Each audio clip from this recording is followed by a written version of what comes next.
Sports. We are Fox Sports. We are Arizona. While the Diamondbacks enjoyed an off day in the Valley of the Sun, the LA Dodgers weren't so lucky. Things got heated late last night in San Diego. Tonight, the Diamondbacks face a familiar foe with whom they have a history of their own. It's a good old-fashioned NLS rivalry. Next on Fox Sports Arizona.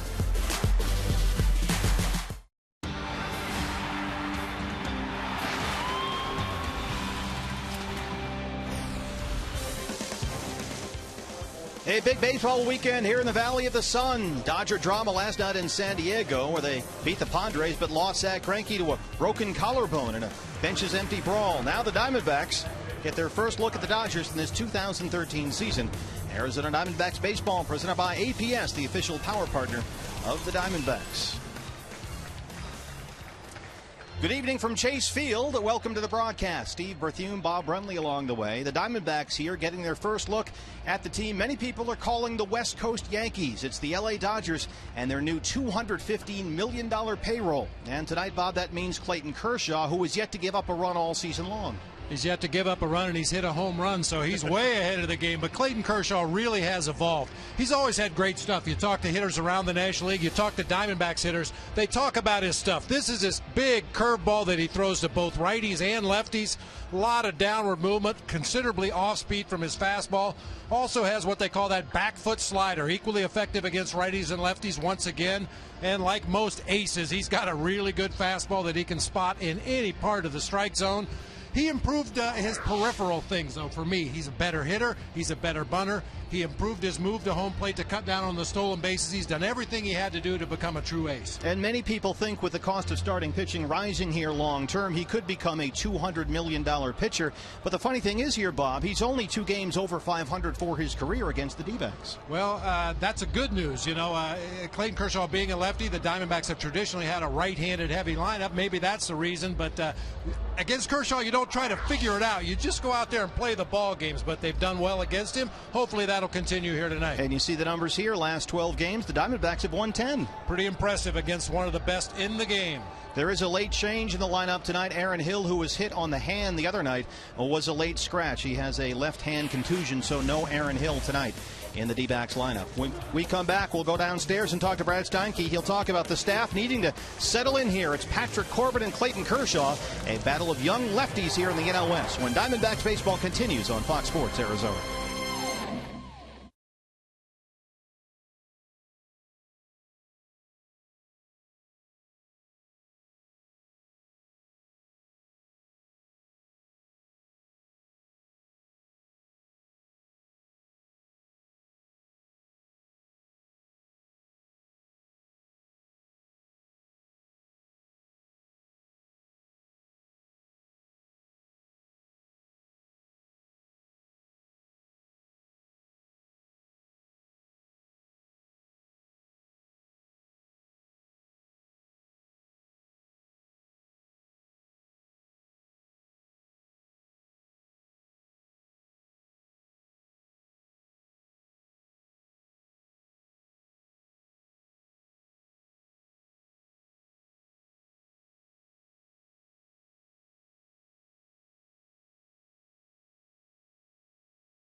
to you in part by the UPS Store. Flyers, business cards, brochures, and more. We can print that. By Valley Honda Dealers. There's a great deal on every new Honda. Visit your Valley Honda dealer today or online at valleyhondadealers.com. And by APS, the official power partner of the Arizona Diamondbacks. It is all about the National League West tonight for the Arizona Diamondbacks and that young man, Patrick Corbin. So far this season, as we welcome you back to our coverage here on Fox Sports Arizona, a lot of things have been going well for the D-backs. Their offense has been steady. The defense, one of the best in the league, and the top of their rotation certainly has been very, very good. Kennedy and Trevor Miley have combined to go 3-1, but the rest of that rotation, when you talk about Cahill and Brandon McCarthy, have struggled just a little bit. They have combined to go 0 for 3. 1-no decision for Brandon McCarthy. Now tonight, it's the second start of the season for Patrick Corbin. He is 1-0 after last week's win over the Brewers. But last year, the young lefty was very impressive against the Dodgers. Wasn't overwhelmed at all. A record of 1-1 with an ERA of 1.88. He also earned a save last season against the Dodgers. Now, Wynn came back on August the 1st, went 6 innings, 2 hits, and gave up no earned runs. The D-backs certainly hoping for more of that tonight as the D-backs begin the first of 20 against the Men in Blue. We'll have it all for you right next on Fox Sports Arizona. The D-backs and the Dodgers, a rivalry in the West, heats up once again. Steve and Bob have the call.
Patrick Corbin taking the mound on a beat LA weekend here at Chase Field. The Arizona Diamondbacks a chance tonight to start 7-3 for the second straight season and just the third time ever. And Bob, this is the lineup that Don Mattingly puts out there for the rival Dodgers. A lot of thunder in that lineup, especially in that 4 spot. Adrian Gonzalez off to a hot start this season. He is definitely the guy you want to keep the runners ahead of him off base. Try to limit the damage if at all possible. Diamondbacks have won 5 straight against the Dodgers here at Chase Field. That's 1 shy of the team record. Let's take a look now at our Arizona 4 Diamondback starting pitcher. It's Patrick Corbin. 23-year-old Patrick Corbin, pretty solid start first time out against the Brewers. Diamondbacks were a 9-2 winner in that ball game. Had some trouble early in the ball game. Gave up 3 hits in the first, 2 in the second, but really settled in and pitched effectively after that. The hottest hitter in baseball right now is Carl Crawford. Since Corbin is a left-hander, Crawford, the left-hand batter, is sitting tonight. So the D-backs catch a break there. Crawford is off to a sizzling start this season in a Dodger uniform. There you see Corbin's numbers against the Brewers last weekend at Miller Park. Here's Don Mattingly and his team after the bench and bullpen clearing brawl last night at Petco Park, settling in for the weekend at Chase Field. Jerry Hairston Jr. in left field tonight for the Dodgers. He's set to lead it off against Patrick Corbin on a big Beat LA weekend. Roof and panels are open, and we are underway in downtown Phoenix. Strikes is Bob Davidson behind the plate, 0-1. Hairston 1 for 8 so far this season. He's played 3 games. And the D-backs definitely catch a break not having to deal with the red-hot Carl Crawford. What a start he's had. 1-1 now. Yeah, you mentioned Crawford not in the lineup tonight. Seems kind of funny because he's 6 for 12 against lefties already in the early going this season. But I guess Don Mattingly has to give Carl some time off from time to time and decided tonight was the night to do it. Center field, right at A.J. Pollock. Back it up, and A.J. tracks it down. Bob, that was similar to the catch we saw Andrew McCutchen make out there Tuesday night for the Pirates. A little bit of a late jump on the part of A.J. Pollock, much like Andrew McCutchen the other night, but makes up for it with his speed going straight back toward the 407 mark, reaches up at the last instant, and is able to corral that backspin liner to straightaway center. So a well hit ball for Jerry Hairston. Starts it off, and here's Mark Ellis off to a superb start this season for the Dodgers. 333, 2 RBI. Getting on base at a 371 clip. In his last start in Milwaukee Saturday night, Patrick Corbin had trouble settling in after putting on a few base runners in the first 2 innings, and Kirk Gibson said that when Corbin had to pitch out of the stretch so quickly into the game, as he shoots one foul to right, he was really struggling a bit and falling off the ball, having trouble locating. But the nice thing was, Bob, and we saw this when he did get in trouble early, he was able to limit the damage and get back on track. That's a really good sign for a young pitcher. I mean, it's one thing to take the mound and have your A stuff and cruise through an opposing lineup, but it's very much a learning experience for a young guy like Patrick Corbin when you don't have your best stuff and you struggle early in the game. Can he right himself, get his legs back underneath him? And Patrick Corbin was able to do that. Allowed a run in each of the first 2 innings against Milwaukee, then settled back into a rhythm and retired 8 in a row. Good foul there by Ellis. Corbin's last start came on 8 days rest coming out of spring training. There's what he throws. Fastball slider change. We saw him really struggle, Bob, against the Brewers locating that slider. It wasn't quite as effective as it was, at least the pitch we saw in spring training. It hit him, says Bob Davidson. A 1-out base runner for LA. It's that slider you were talking about, him having trouble commanding against the Brewers. Yep. Catches Ellis on the right instep. He'll head on down to first base. First Dodger base runner of the game. It's become a favorite put-away pitch for Patrick Corbin. He loves to throw it with 2 strikes, and Matt Kemp is getting booed here at Chase Field as he steps in. He's slumping, 6 for 33 to start the season. He's already struck out 9 times.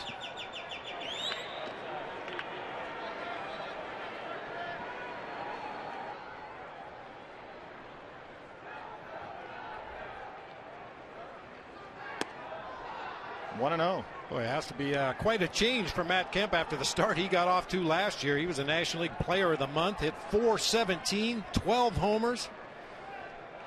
Led the league in RBIs, hits, and runs scored in the month of April. Career .303 against Arizona.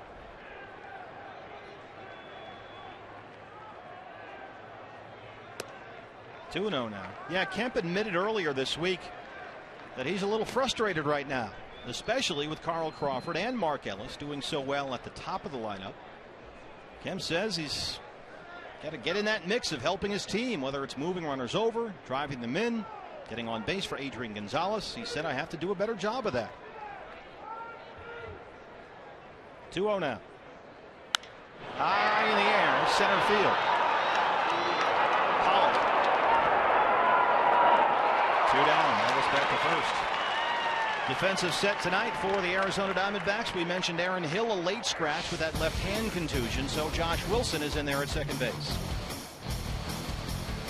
Aaron Hill was going to try to answer the bell tonight, but after a batting practice session, they determined that it would be better off giving him one more day. Run Josh Wilson out there tonight against Clayton Kershaw. And Hopefully Aaron Hill will be available for a pinch hit later in the ball game. I'm sure he's been getting treatments all day.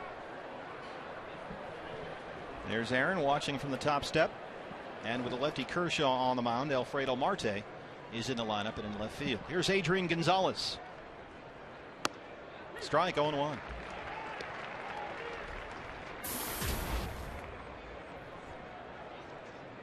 Gonzalez 12 for 33, a homer, 8 RBIs. He's getting on base at a 447 clip. The OPS just under 1,000.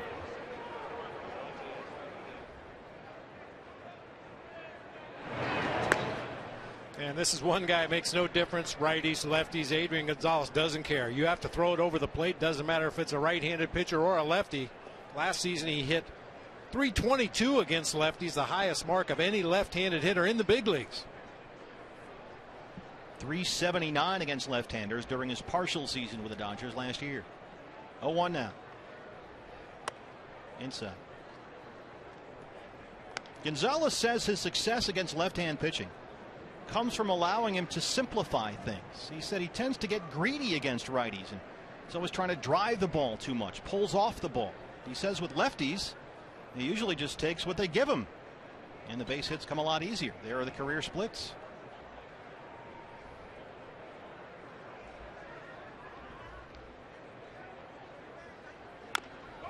Fouled on.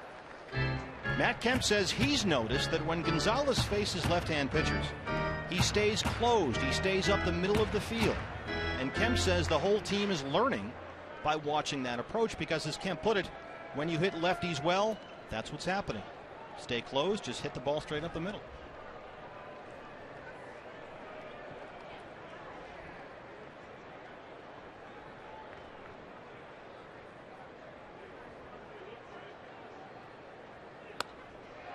Just missed. 2-2. And watch how often when Patrick Corbin gets 2 strikes, he goes to that slider. It wasn't there for him really as a put-away strike pitch against the Brewers. We'll see if he can locate it a little better here tonight.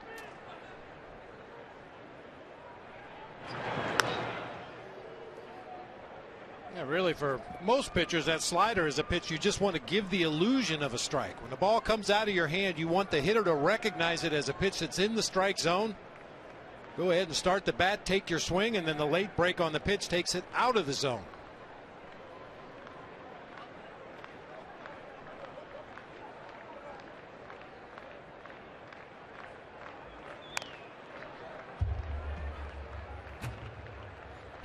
Brewers manager Ron Renicky compared Patrick Corbin, after seeing him at his first start of the season Sunday, to Wade Miley. Renicky said both guys aggressive, fastball, they come at you, they throw inside, then away. Good off-speed stuff, slider, changeup. And generally don't get themselves in trouble via the base on balls. That's what really leads the way to big innings. Mark Ellis on first. 2-2 now. Missed again. It's run full. 3-2. Juan Uribe on deck. Well, that speaks to how good Adrian Gonzalez is against left-handed pitchers. That's a slider just off the outside corner that 9 out of 10 left-handed hitters in baseball would chase. He was able to recognize it and lay off.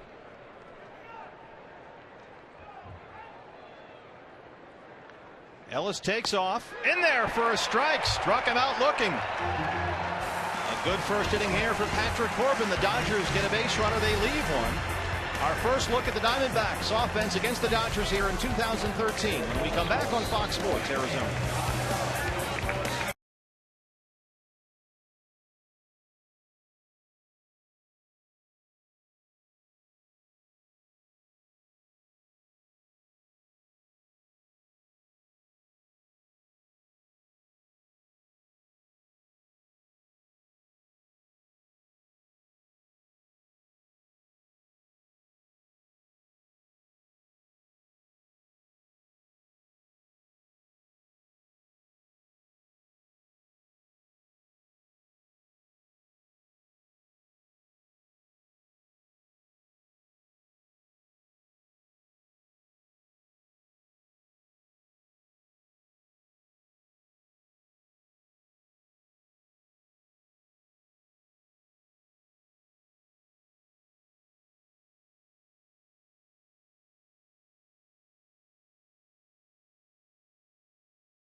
A.J. Pollock, after his 2-home run game here Wednesday afternoon against the Pirates, set to lead it off for Kirk Gibson's Diamondbacks against Clayton Kershaw and the L.A. Dodgers.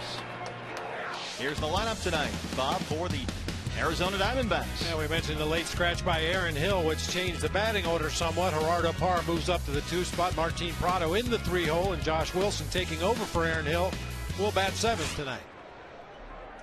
A.J. Pollock 6 for 22 as he steps in here. Had that terrific opening day at Chase Field against the Cardinals, 3 for 4, double couple of RBIs.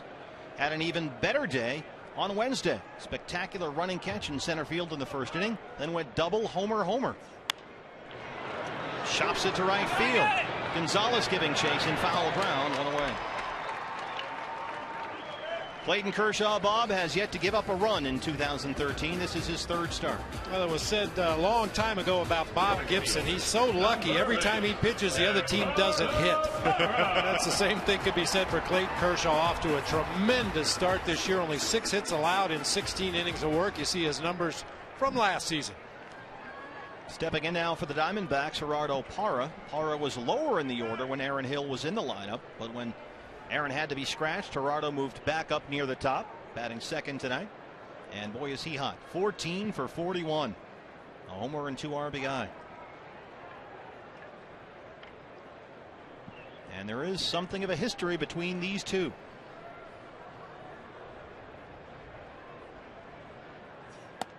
Strike. Parra was hit in the arm by a Kershaw pitch in September of 2011. Kershaw was run from the game. Gerardo Parra, a .413 on base percentage. He's been on base, it seems, all season long. Gets the high strike there. 0-2. Gerardo not too thrilled. Parra heading into the Dodgers series, career .290 versus right-hand pitching, .250 versus lefties.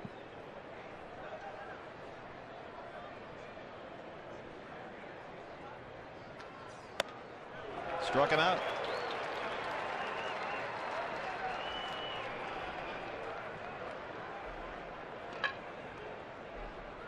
Third baseman, number 14, Martin Prado. Clayton Kershaw goes into tonight only 10 strikeouts shy of 1,000 for the career, so now make it 9. He is easily on pace to become the fastest Dodger ever to 1,000 strikeouts, and given their long history, that means a lot. Martin, go ahead. I was just going to say Kershaw spent a lot of time this spring with former Dodger great Hall of Famer Sandy Koufax. Not a bad mentor for a young left-handed pitcher. That was a big priority for the organization, was to get Sandy Koufax involved again, and he was very visible at spring training this year. Martin Prado, 12 for 44, a homer and 4 RBI. 1-1. Martin, much like Gerardo Parra, has been on base all season long, slugging .409. He's already scored 10 runs this year. And that's the idea. Get him on, get him over, and get him in. 2-1. Prado crushed lefties last season, .323 versus left-hand pitching. Led the majors with 22 doubles against lefties. And he's gone back to the high Sox, the knock Sox. Knock Sox. And he gets a knock into right. Right on cue. 2-out base runner here for the D-backs against Clayton Kershaw in the first. Well, he just, Bob, makes a living just knocking that the other way. Yeah, just make contact. Keep the bat in the strike zone for a long time. He rarely gets fooled by an off-speed pitch. He will occasionally get jammed with a fastball, but that time able to muscle it out there into shallow right field for a base hit. 2-out base runner now for Paul Goldschmidt stepping in. 12 for 35, 343, 2 homers and 8 RBIs. He's slugging .629.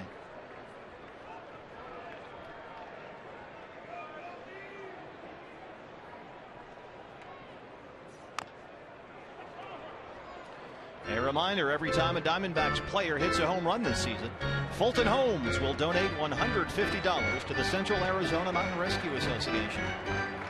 $150 a home run from our friends at Fulton Homes. Paul Goldschmidt hitting .432 over his last 11 games against the Dodgers. A lot of Kershaw jerseys scattered throughout the building here.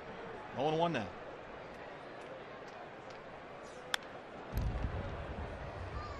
You see that lightning quick slide step that Kershaw features with a potential base stealer on base. Just absolutely no chance to get a jump on him over there at first base. Earlier in his career, he had a bigger leg kick. He's got a lot of motion in his delivery, shall we put it. A lot of herky-jerky action. He's really calmed that down out of the stretch. Very tough to run on him. Keeping an eye on Prado over there.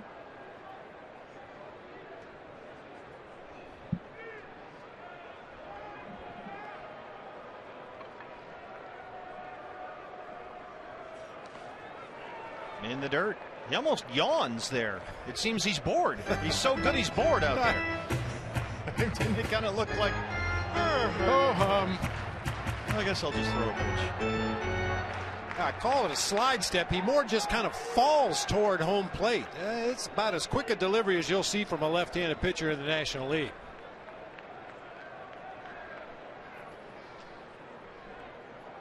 That's sort of the view. There it is again. Martin Prado gets at first base. Struck him out. 2 strikeouts in the inning for Clayton Kershaw. Now 8 away from 1,000 for his career. We're through 1 here at Chase Field. No score.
Second inning here at Chase Field. Dodger fans have made the trip here to Phoenix. You know, we, Bob, actually had our own barbecue, the Fox Sports Arizona crew. That's a picture that I tweeted out earlier. That is Dennis Lamb. And there's our producer, Bill Cochran, in the background. Everybody's chowing down. Little crew cookout today before the game. People were eating like they were going to the electric chair. So here's our AT&T Twitter poll question. Your favorite barbecue entree? Just put the hashtag in front and then make your choice. Hot dogs, chicken, burgers, ribs. And you can tweet your vote to @FoxSportsAZ, and we'll have the results later in the game. Yes. Yes, all of the above. All the above. Uribe, Ethier, and Ellis, 5, 6, and 7 here in the LA second against Patrick Corbin. Uribe hit a critical pinch hit home run last night in San Diego at Petco Park. He's got 2 hits all season. Both are home runs. So there's the high slugging percentage. That'll work. 2 for 10 on the year, and he's behind here 0-2. His 13th season in the big leagues. Boy, and he doesn't get cheated. He gets his hacks in up there at the plate. I think at this stage of his career, he's a better off-speed hitter than fastball hitter. But if you put him in a 2-0 or 3-1 count where he can start it a little early and anticipate fastball, he can still turn it around. Last season, a .91 in 66 games. He slumped terribly, made only 1 start after July 22nd. Injuries an issue in 2011. Played in only 77 games.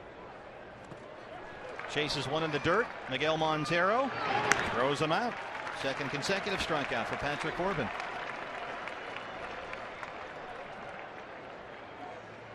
Right fielder, number 16, Andre Ethier.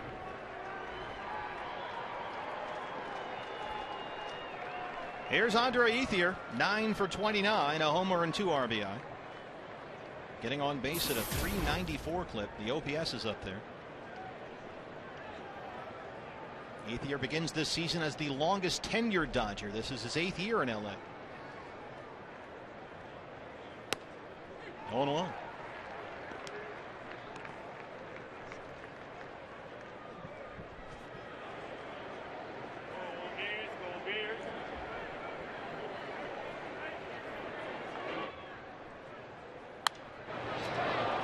Corbin ahead here quickly, 0-2. Last season, Ethier hit .284, 20 home runs, 89 RBI. Also had 36 doubles, but he batted just .222 against left-hand pitchers. Career against lefties, Ethier .239.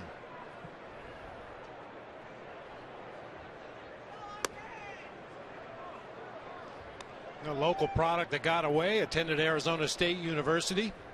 Still makes his home in Chandler, Arizona. St. Mary's High School in Phoenix.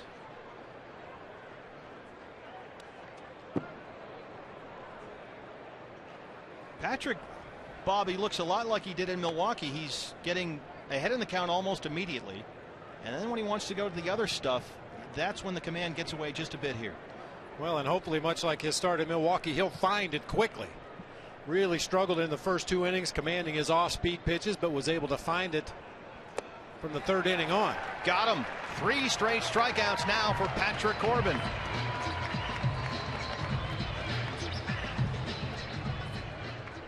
Catcher, number 17. I mentioned it earlier, the illusion of a strike. That slider started over the heart of the plate around the knees and ended up off the plate low and away in the dirt. Some Dodger fans out there here at Chase Field. Beautiful night. Roof open, panels open. No wind, just gorgeous here. A.J. Ellis, .276, a homer and 3 RBI. 1-0.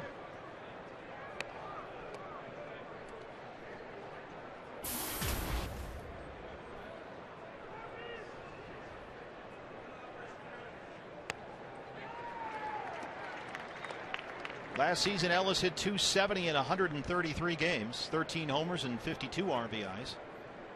Made his first ever opening day start last year. First full season in the majors.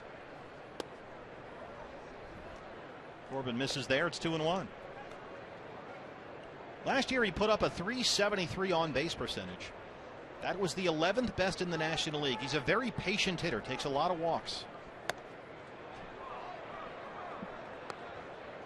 He rarely swings at bad pitches.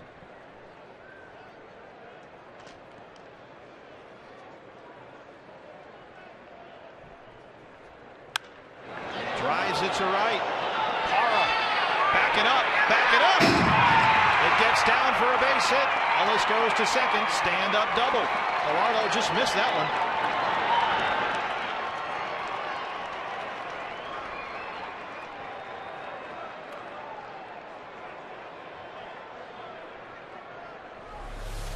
Gerardo normally takes a very good line right to the ball or where the ball's going to come down, but that time he got fooled a little bit. I think that ball was hit a lot harder than he anticipated, got back on the warning track and just couldn't make the leaping catch up against the barrier.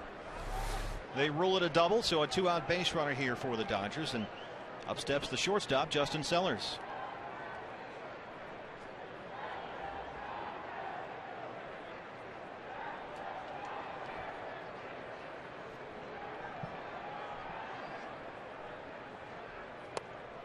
Inside 1-0. Sellers 4 for 24 on the year. He's already struck out 6 times. A homer and an RBI. He's a 167 hitter stepping in. Almost Mark Belanger-like in terms of his offense. He's in there for his glove. Swing and a miss. Played 19 games with the Dodgers. Hit .205 last year. With Hanley Ramirez injured, the Dodgers see Justin Sellers as their best option at shortstop, despite his struggles offensively. And Don Mattingly says, with the pitching staff we've put together, we just want to make sure we catch it as much as we can. And they like Seller's glove at short over D. Gordon's. To right, Parra one more time, backing up again. Tracks it down. Gerardo having some fun with the fans out there. The Dodgers get a hit, they leave one. Diamondbacks coming up bottom 2. We'll see Montero, Marte, and Josh Wilson backing up at the track. Bottom 2nd here at Chase.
Signing up at one of the 16 interactive kiosks right here at Chase Field during any Arizona Diamondbacks regular season home game.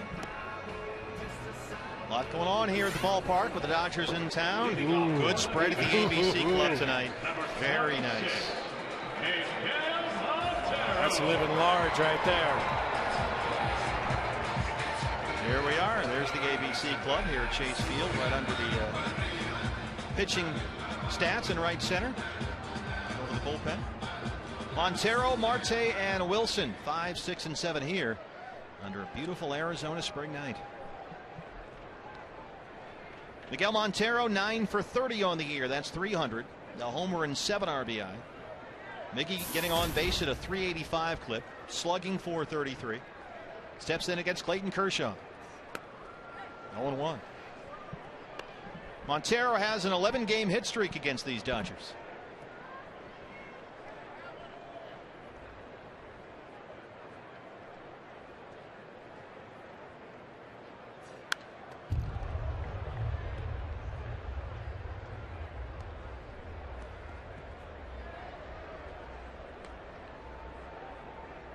But sometimes you can just tell by a hitter's body language that they feel like they should have done a little more with that pitch. Got one up and out over the plate. Miggy had a nice hack at it, but fouled it back.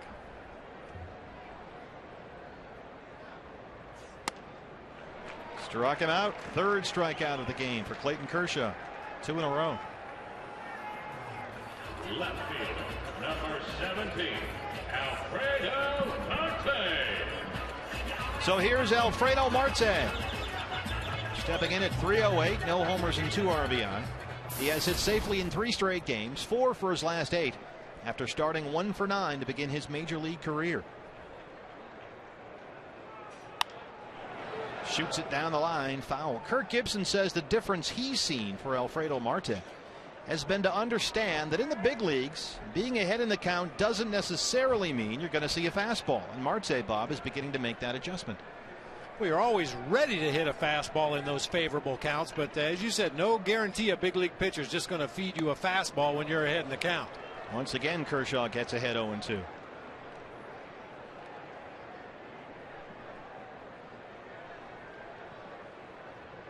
It's a good shot of the grip on the ball there from Clayton Kershaw. Shoots it down the line. Foul, says third base Hirschbeck, the crew chief down there.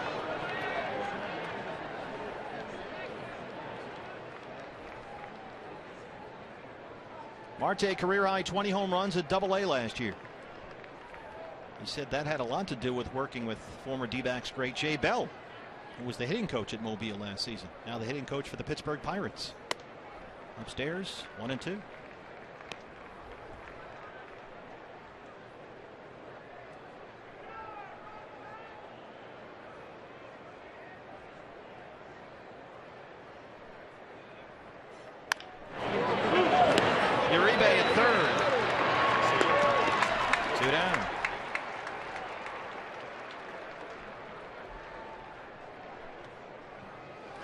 Hey fans, anytime the D-backs score 6 runs or more, Taco Bell is giving away 3 free tacos with the purchase of a large drink between 4 and 6 the following day at participating locations. And our Taco Bell percentage has been outstanding. Really good. Yeah, we're leading the league. I think they ought to put a category for it, a column for it on the stat sheet. Josh Wilson. Josh got his first start of the season in Wednesday afternoon's game against the Pirates. He'd had only 1 at bat through the first 7 games, but started at second base after Aaron Hill had been hit by the pitch. He went 0 for 2 with 2 walks, an RBI, and a run scored. And he was a late add into the lineup tonight. Aaron's hand still not ready to go, so here's Josh Wilson stepping in. 2-0. 2-1. Wilson's busiest season in the big leagues came with the Mariners in 2010. Played 108 games with Seattle that year, hit .227, 2 home runs. Here's Aaron Hill, Bob, Tuesday, and this one we were all just holding our breath. Oh, absolutely. I guess all things considered, the best possible result, just a bad bone bruise on the back of that left hand, but could have been a lot worse. Yeah, and you can see that right there. He didn't even, as you noticed, didn't even put pressure on it trying to get up there. And there's the hand right after. It's a contusion now, they're saying.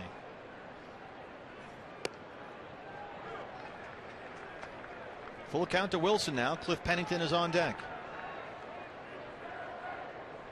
.226 for his career, Josh.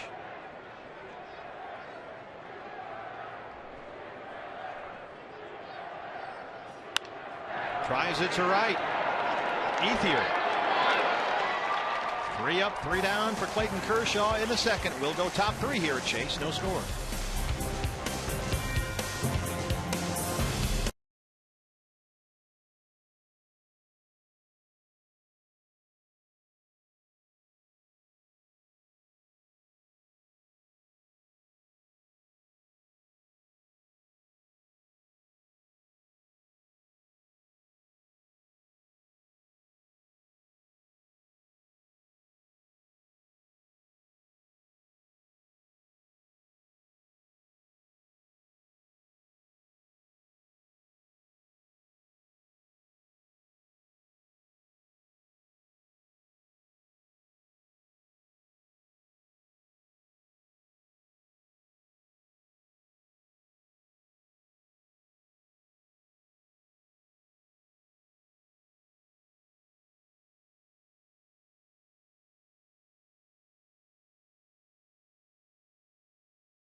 The third inning. Clayton Kershaw will lead it off for the Dodgers against Patrick Corbin, who already has 3 strikeouts through 2 innings. Kershaw, Hairston, Ellis, 9, 1 and 2. We're in the third. 1-0.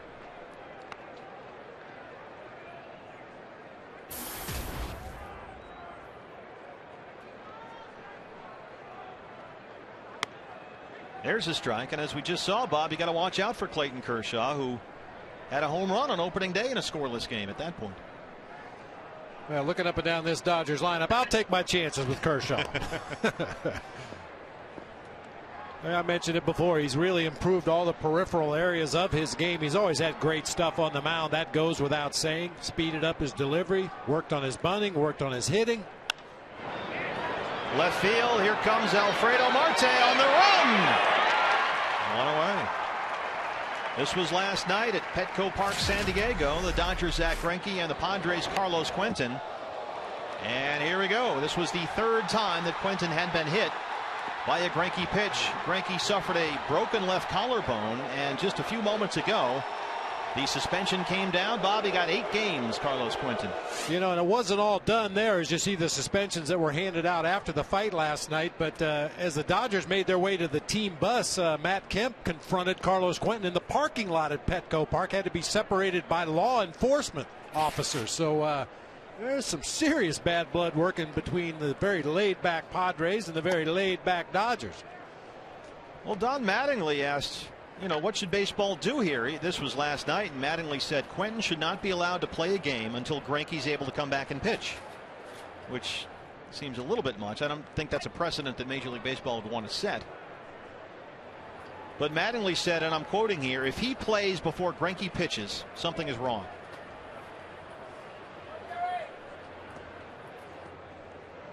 Well, my advice to pitchers in the future, don't hit a guy that's built like a linebacker.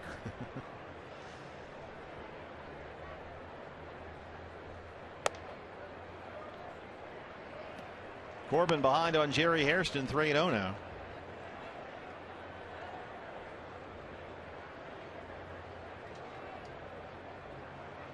Yeah, Matt Kemp was talking about that. He said, there's a strike. Said Carlos Quentin, who went to Stanford.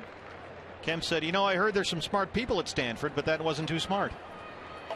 Talking about charging the mound. 1-run game at that point. Martin Prado. 2 down. And we mentioned, Bob, how Corbin fell behind early and gave up runs in both the first 2 innings against the Brewers. He's cruising along here, looks to be in good rhythm.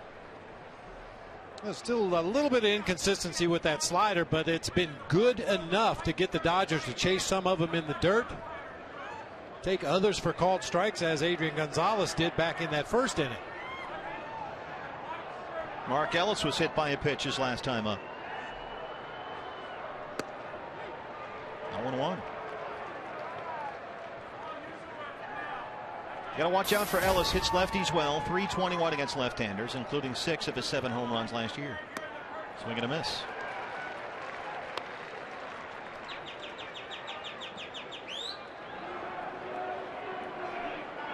There's the view.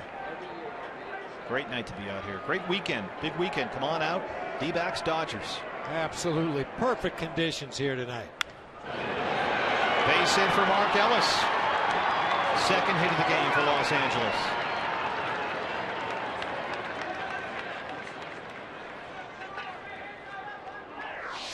And here's Patrick Corbin.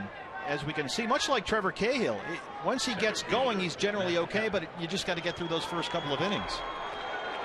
Yeah, the numbers may not be as drastic as we see there for Patrick Corbin, but I think for most pitchers, it follows that kind of a pattern. Once they get settled in the first couple innings of the ball game, they cruise after that.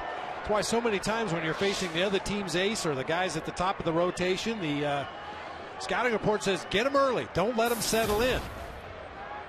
Matt Kemp flied out to center his first time up. 176 on the year.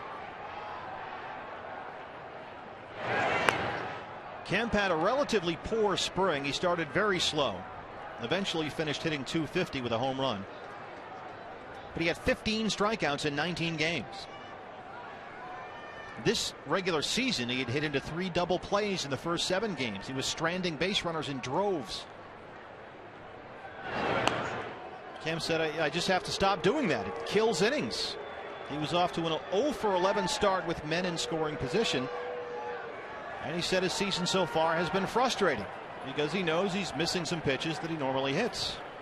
There's the new hitting coach, Mark McGuire.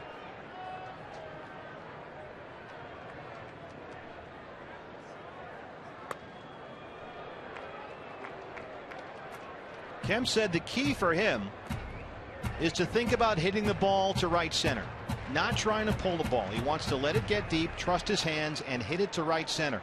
And Kemp says when he starts doing that, we'll be good and I'll be dangerous. And you can see the way the Diamondbacks are defending against Matt Kemp, playing him hit the ball the opposite field in the outfield and pull on the infield. Right field, Parra.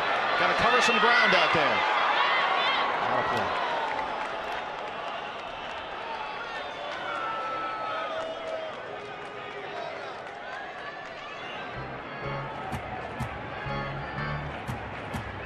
Great night to sit out here at Chase Field, enjoy the concessions, look down to the RamTrucks.com pool area where Bob and I were the other night. Great spot to watch the game from. You really do get a great angle of how the outfielders see home plate because the ball comes right at you. Because unlike in other ballparks, when you're out at the pool, you're not 25 feet over the field. You're almost at the same level as the outfielder. It's a great view. Here's the 1-1 now. High in the air. Parra one more time. He's already had a busy night.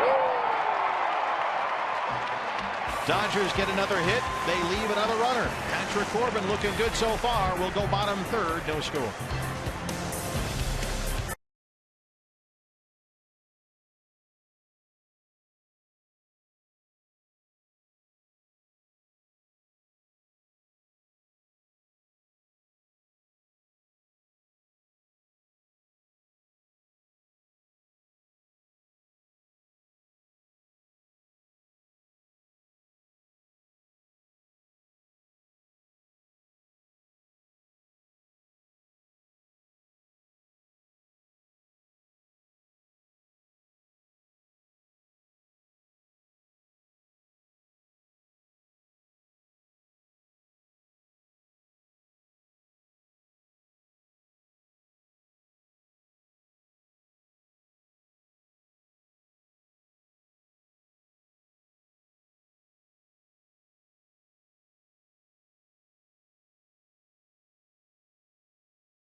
Here, and I'm not just the only one. You know, everyone's putting in hours and hours of work, and sometimes the results aren't there in baseball. And you know, even when you do everything right, the results aren't there. So, but when you actually get them, it's nice. But you know, the good thing about baseball is you got to forget about it and you got to play another game the next day. D-backs rookie center fielder A.J. Pollock providing us our Geico quote of the game. Interesting, A.J. started off the season with a bang, 3 hits on opening day, and then he went ice cold after that, but he was back on Wednesday, had the double, a pair of home runs, 4 RBI, and he said the key was just keeping his approach the same. And Bob, I'm sure that's easier said than done, especially when you're a young guy who's filling in for a guy who's injured right now. But A.J. doing a nice job, and certainly they need his bat. He's due up third this inning. That was pretty sharp for a young player, realizing that work alone will not guarantee results. If all it took was hard work, there'd be a million guys in the Hall of Fame. A lot of guys work hard. That doesn't always translate into results. Cliff Pennington behind 1-2. There's A.J. Pollock and assistant hitting coach Turner Ward in the dugout. Pennington, Corbin, Pollock, 8-9-1 here in the D-backs third. No score against Clayton Kershaw. Cliff Pennington 9 for 37 on the year. No homer, 3 RBI.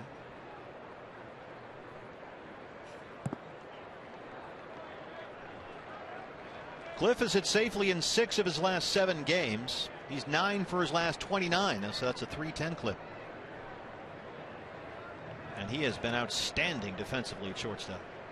Made a lot of spectacular plays out there already. 2-2 now. Struck him out. That's 4 tonight for Clayton Kershaw. That's a reputation strikeout there for Clayton Kershaw. We talked about his secondary pitches, the big over-the-top curveball, the hard late-breaking slider, and instead he just rears back and throws a fastball for a called strike 3. Kershaw's now retired 5 in a row, 3 by strikeout, and here's Patrick Corbin. Patrick 0 for 3 so far at the plate this year. There's a strike.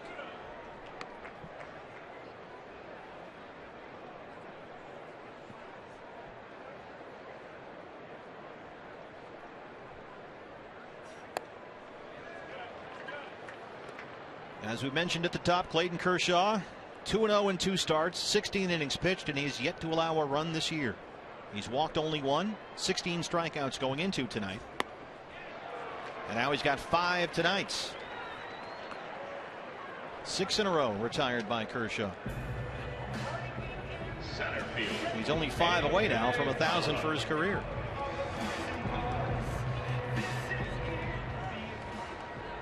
Setting the bar ridiculously high. I don't think he can maintain this pace, Steve. Yeah, we're on to year of the pitcher 4, I think, now, right? A.J. Pollock fouled out to the first base side his first time up. A.J. 6 for 23 on the year. And the 2 balls he hit for homers Wednesday afternoon here, they were not cheapies. One was halfway up the bleachers and left. The other one just over the Geico sign in the left center area. They were shots.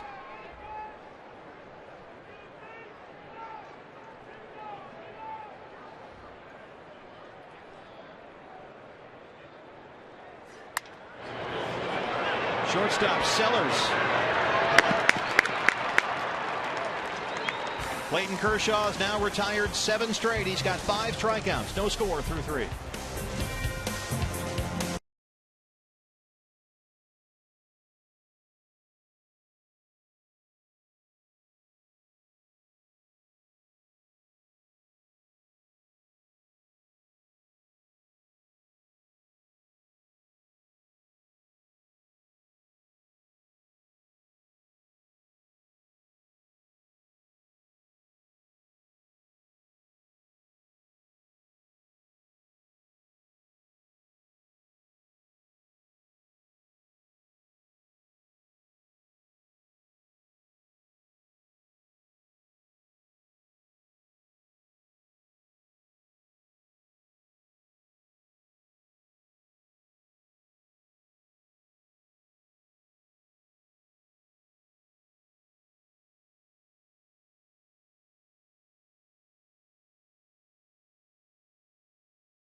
Baseball is brought to you in part by Ram Trucks, proud partner of the Arizona Diamondbacks.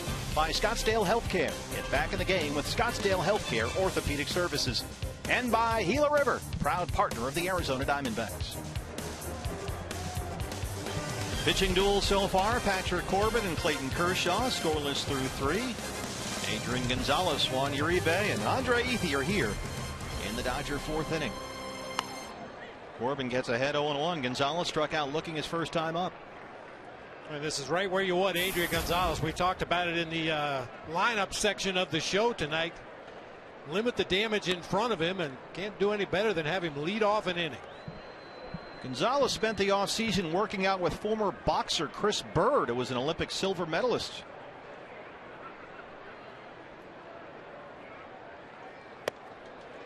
Gonzalez has a huge house in California, and what he did was he turned his garage into a boxing gym, and Bird would come by once a week for 3 months, and they'd work out like Rocky Balboa and Mickey.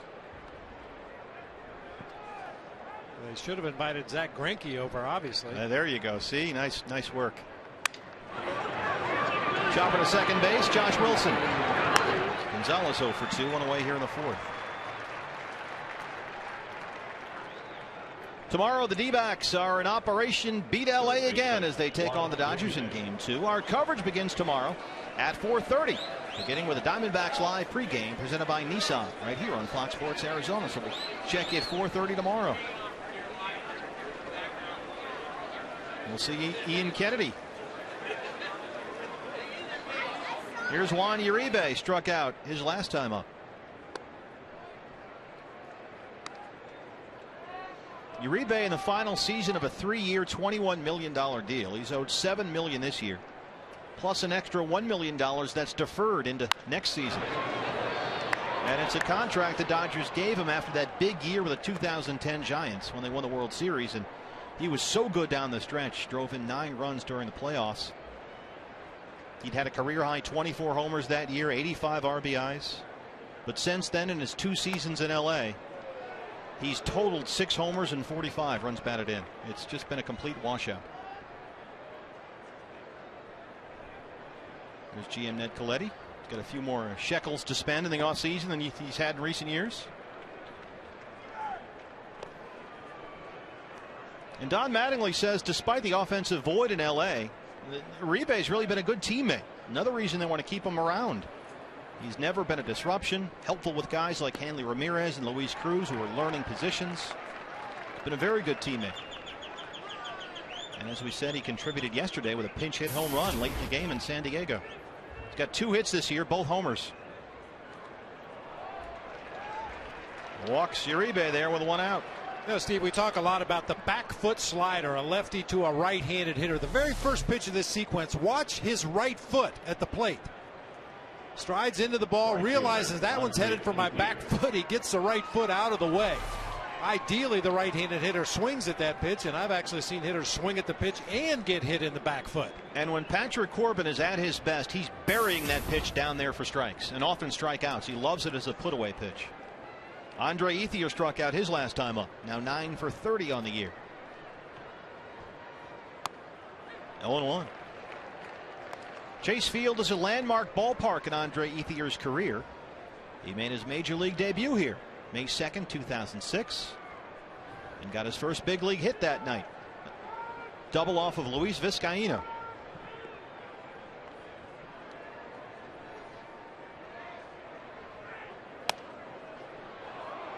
Doesn't get the call from Bob Davidson. It's 1-1.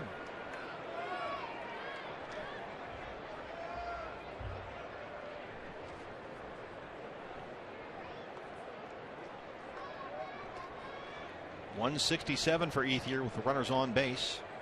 Last year he hit .335 with men on.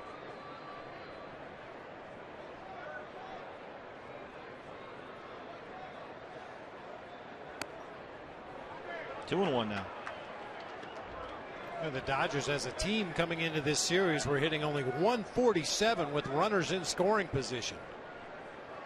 A lot of very key members of this offense just not getting it done, including Matt Kemp, who's 0 for 12 in those situations. Yeah, he's really struggled out of the gate here at a slow spring. And as you mentioned, remember that start he got off to last year. You couldn't get him out in April. 2-1 now.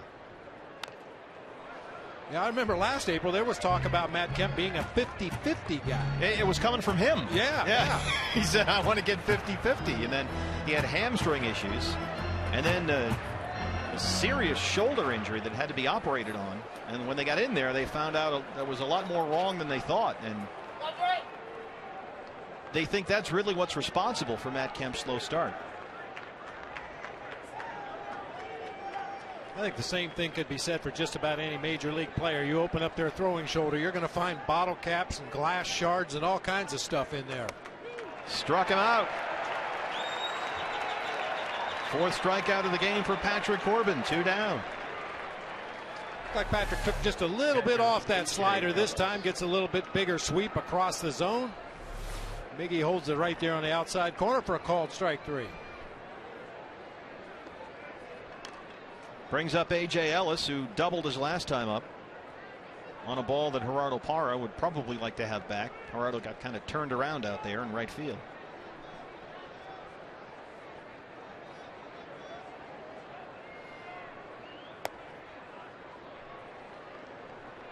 A.J. Ellis born in Cape Girardeau, Missouri. Went to Dunbar High School in Lexington, Kentucky. Played collegiately at Austin Peay, where he is still the Governor's career hits leader. The Gubnas? The Gubnas, as they're known around here.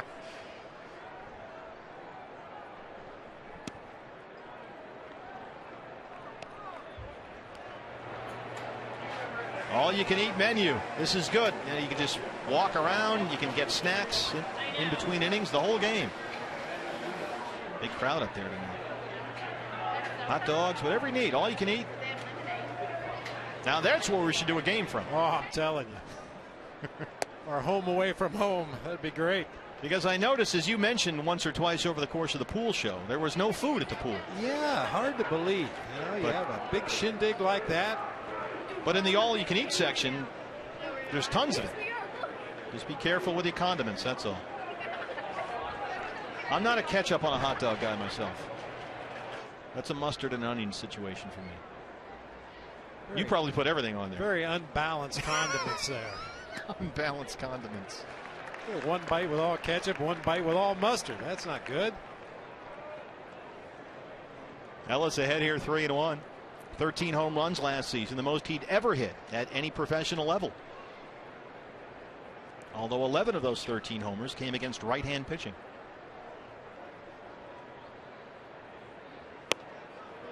Walked him. 2 on, 2 out for the Dodgers here in the fourth. Second walk of the inning issued by Patrick Corbin.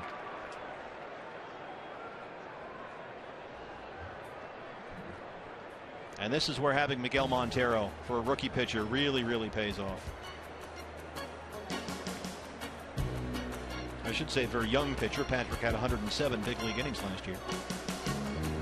So 2 on, 2 outs now for Justin Sellers, the shortstop. He lined out to right his first time up.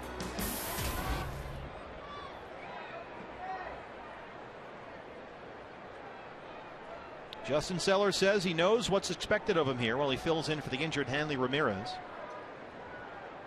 Have quality at bats and just compete at the plate and make all the plays he needs to on defense. And he knows he's there for his glove.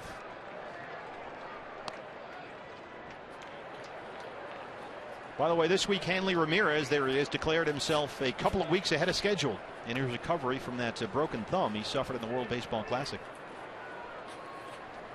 Torn ligament, had to have surgery. There's a strike on the 1.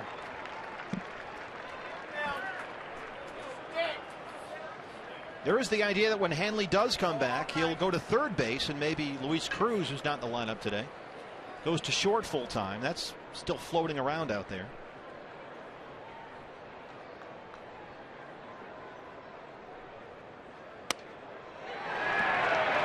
Now. Hanley had the surgery back on March 21st and says he's a couple of weeks ahead. There's the pitch. He works so well into right-hand hitters.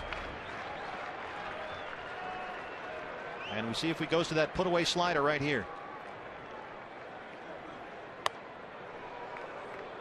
Tried to come right back with another fastball on that inside part of the plate. Unfortunately, just strayed a little too far inside that time. Well, that's a key for any young left-handed pitcher, though, the willingness and ability to pitch righties inside. If you throw everything from the middle of the plate away, you're not going to last very long. He and Wade Miley do that so well. 2-2 now. Foul down the left field line. I stand corrected. Unless you're Tom Glavine. He made a living working that outside corner and nothing but that outside corner. And he decided at one point, which is unusual, that he could throw the changeup there down and away. Working hard this inning, already 25 pitches here in the fourth. his last time out. Patrick went 6 innings in Milwaukee. Cliff Pennington backhands at the throw from his knee. Safe. Jim Reynolds says Sellers beat it out. Bases loaded for the Dodgers here with 2 outs.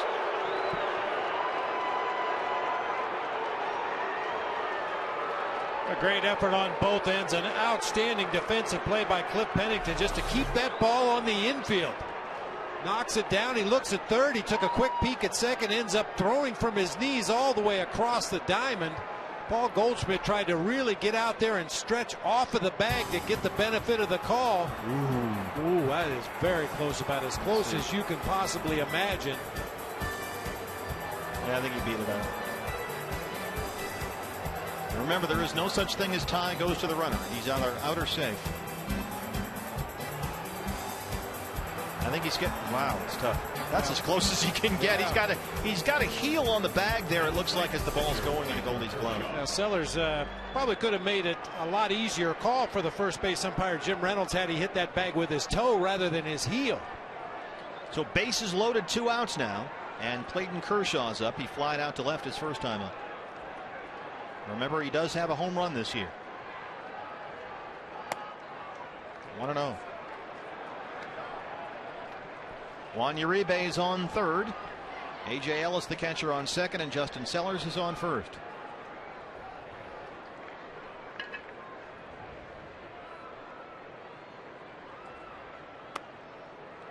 He's behind the pitcher here, 2-0.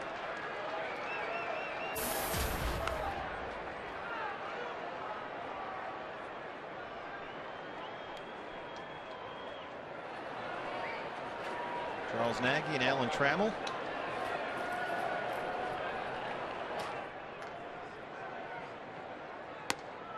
Two and 1.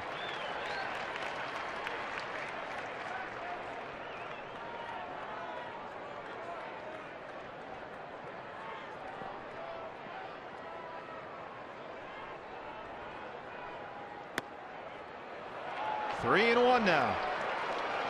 Tight strike zone back there from Bob Davidson.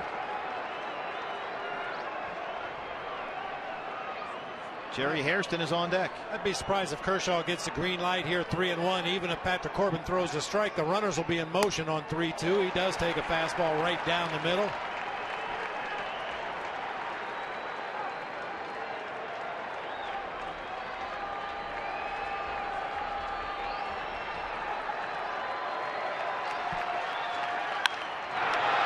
Second base, Josh Wilson, the backhander, on the throw from the grass, and Patrick Corbin strands of bases full of Dodgers. We'll go bottom 4 here. Still no score from Chase Field.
teaming up to celebrate 75 years of the March of Dimes and Healthy Babies. Please join us in helping this cause by donating at dbacks.com/healthybabies. Martin Prado's single back in the first, still the only hit of the night for the Arizona Diamondbacks against Clayton Kershaw, who has been in Kershaw-like form here. He's now retired the last 7 he's faced. He's got 5 strikeouts. He'll face Parra, Prado, and Goldschmidt 2, 3, and 4 here in the D-backs fourth. A couple of really nice defensive plays there at the end of that top half of the 4th inning to keep the Dodgers off the board. First of all, Pennington getting to that ball in the hole. It's short. If that rolls through into left field, the Dodgers score. And then that outstanding play by Josh Wilson to get the final out of the inning with the bases loaded. Yeah, Cliff Pennington, without question, saved a run there. And then it was a nice play by Josh Wilson back on that grass behind second base to retire the side. And the Dodgers leave him loaded in the 4th. Parra struck out his first time up, now 14 for 42 on the year.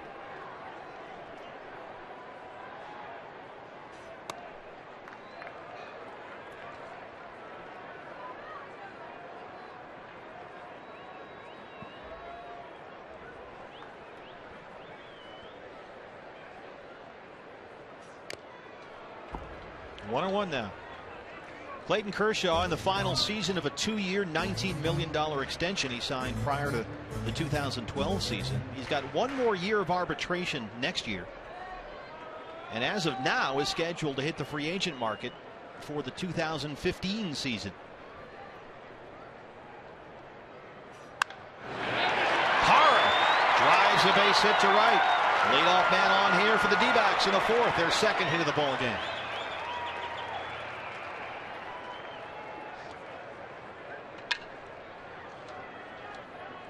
Now it's time for our Firestone Complete Auto Care Extra Mile Index. And when it comes to strikeouts, Bob, Clayton Kershaw goes the extra mile. And I think he will for the foreseeable future. I'll take those first 4 guys right there in my rotation any day. Martin Prado singled in the 1st.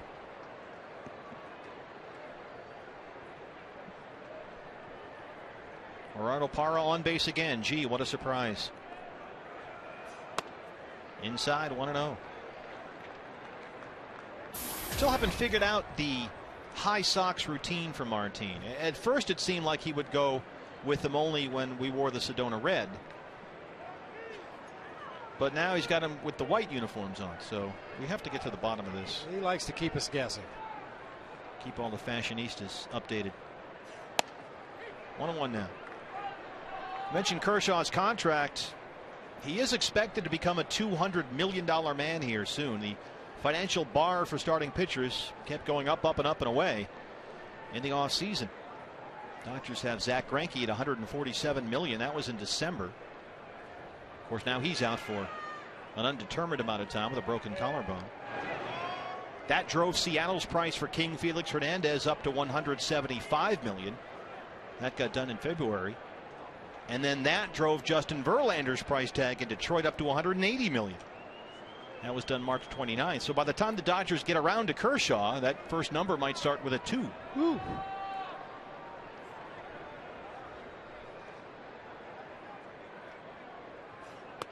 Parra holds, and it's 2-1.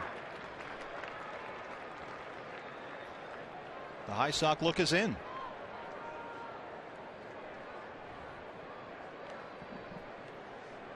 Well, I speak from experience. When you're struggling offensively, you will try anything. Sometimes on the outside of the uniform, sometimes underneath. Yep. You don't really want to go there, but you're absolutely right. There goes Parra. Base hit to the gap. Sellers trying to cover the bag, and Parra can go to third. Prado hit it right to the vacated spot. First and third, nobody out here for the D-backs. That one worked, Bob, to perfection. Boy, the really interesting thing about this hit and run is the fact that Prado pulls the ball to the left side. We've talked at length since Martin came over to the Diamondbacks, his ability and willingness to hit that ball to the right side, and especially on a hit and run, you would expect him to hit the ball to the right side, but the Dodgers had the shortstop covering, and fortunately, that's where Martin hit the ball. Kershaw had retired 7 in a row, and now a couple of singles here to start the 4th, and Paul Goldschmidt steps up. Goldie struck out his first time up to end the 1st.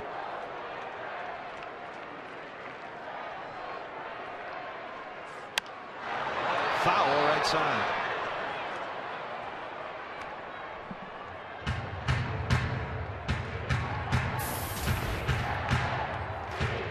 Goldie in there at 333, 2 homers and 8 RBI. And this is Bob when Gerardo Parra gets happy feet over there at third and really tries to be as disruptive as possible. He was on that last pitch hopping all over the place.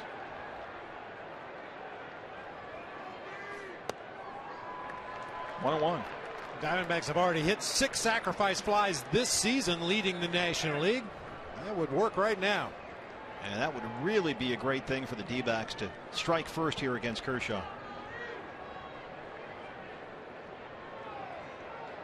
The line starting to move here in the fourth.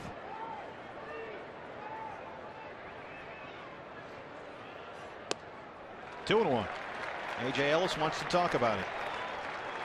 It's funny how a pitcher can look so good and just seem to be in such a great rhythm, and it can end just like that every time. You never know. It's not always easy to put your finger on the reason. That's why so many pitching coaches around baseball rely on their catcher, because he's the guy sitting there watching the movement on the pitches, watching the release point, sensing the rhythm of that pitcher out there on the mound. And A.J. Ellis does the right thing, calls timeout. If for no other reason, let's start over. You know, you've obviously fallen out of the good rhythm you were in earlier in the ball game. Let's take a deep breath and start over here on the 2-1 pitch. Parra on third, Prado on first. 2-1 now to Goldschmidt. Shortstop Sellers. They get the double play, but the run scores. Parra in. It's 1-0 Diamondbacks. They strike first against Kershaw.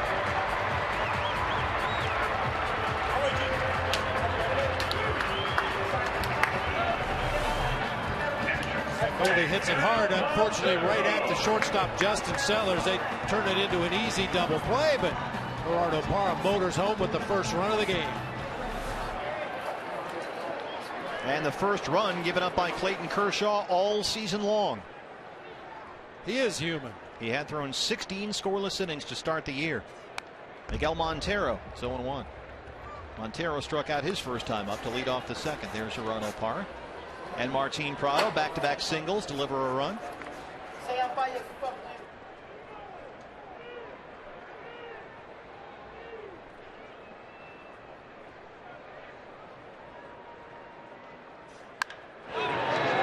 First base, Gonzalez. Kershaw covers, that's the inning. But the Diamondbacks get 2 hits, and they get the first run scored off Clayton Kershaw in 2013. We'll go to the fifth, 1-0 Diamondbacks.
Well, welcome back to Chase Field. Diamondbacks playing the Dodgers. They lead 1-0. Fun times at the Ram Trucks Pool.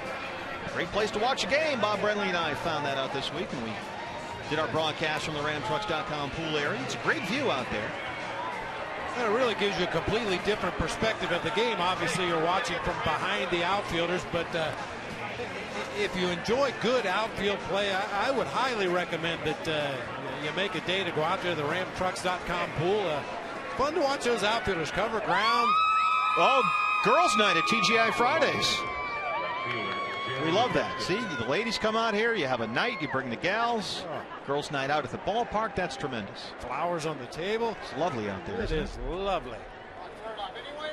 Clayton Kershaw gives up a run for the first time this year. And now the Diamondbacks take a 1-0 lead here in the 5th. Jerry Hairston, Mark Ellis, Matt Kemp, 1, 2, and 3. Hairston is lined out and grounded out. He's 0 for 2. 1 for 10 on the year now. 0-1. Corbin ahead again here. Pitch count is a little high. 83 now as we start the 5th.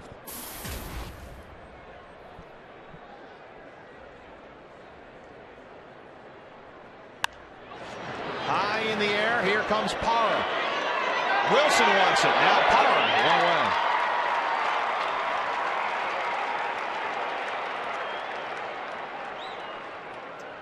Gerardo's had a busy night in that corner. Second baseman, Mark Ellis. A lot of late swings by the Dodger hitters. Also a good location on the outside part of the plate to right-handed hitters, forcing them to hit the ball Parra's way. Mark Ellis singled his last time up. He was hit by a pitch back in the 1st. Off to a very good start this year. 353. 0-1. Corbin another first pitch strike.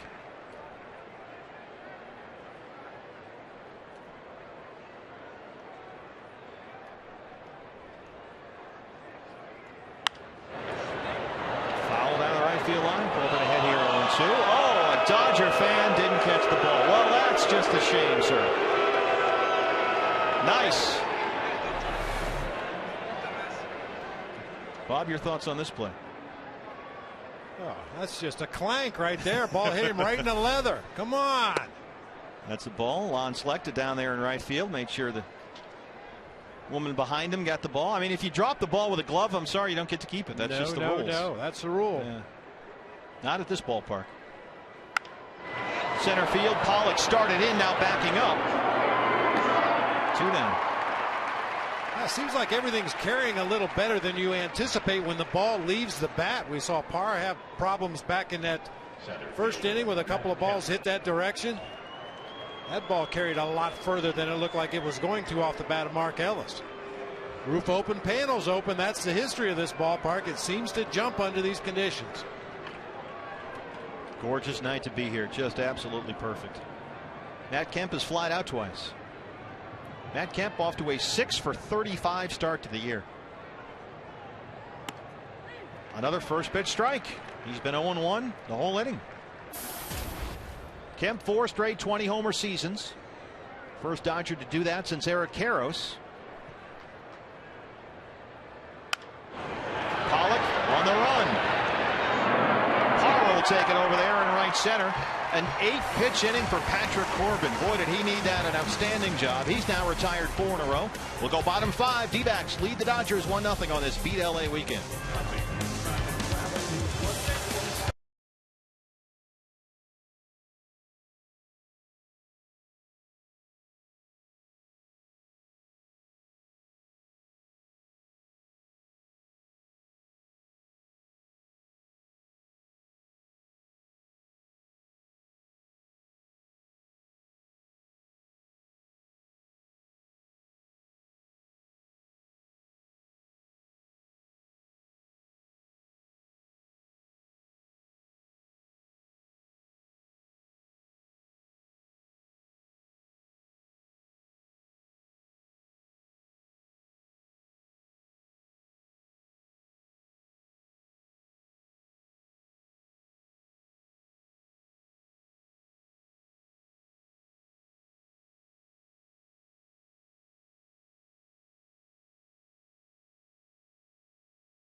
APS, the official power partner of the Diamondbacks.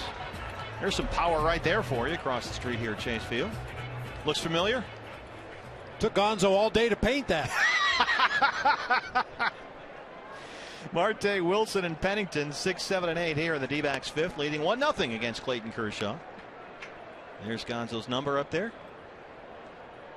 I like to refer to him as a Diamondbacks ambassador. He's like the goodwill ambassador of the ball club, the organization.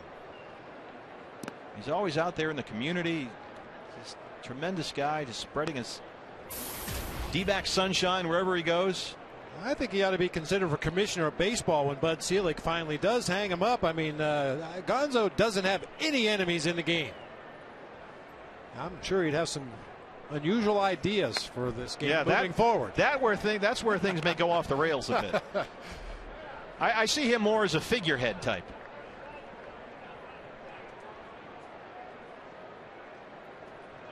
Two-one now to Alfredo Marte. Shoots it down the left field line. Foul, says John Hirschbeck.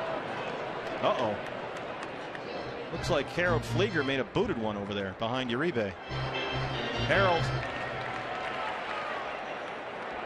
I had it. Oh, he knows he's busted now. Yeah, well. Hey, be ready. You're going to get more chances. Just got to wear it down there. 2-2 now. Second base, Ellis. Away. Let's have another look now at Harold Flieger. He's originally from Southern California, so maybe he's just distracted. I mean, he just five-holed that one. Everything was good, just didn't get the glove down. Maybe anticipating that last hop that just wasn't there. That's all right. You'll get the next one. Harold, one of our Davis Vision Golden Glovers. He'll be down there all season. Josh Wilson flying out to right his first time up in there at second base tonight for Aaron Hill. Aaron getting another night off after he was hit in the hand the other night against the Pirates. It's a left hand contusion for Aaron Hill. He was a late scratch. Strike. Brad's downstairs with more on Josh Wilson. Brad. Well, Monday night while we were working the D-backs Pirates game, there was a little thing in Atlanta called the National Championship game. A lot of people do the brackets at their office. Well, the D-backs, no exception. And the winner, the guy at the plate, Josh Wilson, correctly predicted Louisville over Michigan in the title game, and he beat Casey Wilcox, the D-backs director of media relations, by 2 points. So Wilson very happy, but he was pretty careful not to gloat because JJ puts a big Michigan man. So Wilson's got a little extra change in his pocket right now, and there's Casey, second place. Brad, I'm glad that Casey finally lost something. I mean, he was the most eligible bachelor or something. He was one of them. Yeah, he's had a good spring. Yeah, he's got a nice meal going right now. Yes, it's focused. Wilson drives one to left, and it drops in for a base hit. Josh Wilson on the board here in 2013. D-backs with a one-out single.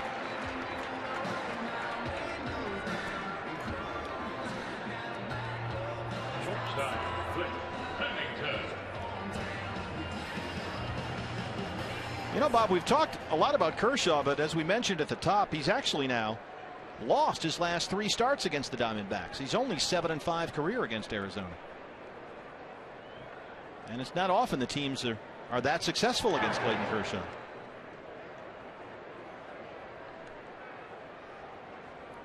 Cliff Pennington struck out looking his first time up. Cliff now 9 for 38 to start the year.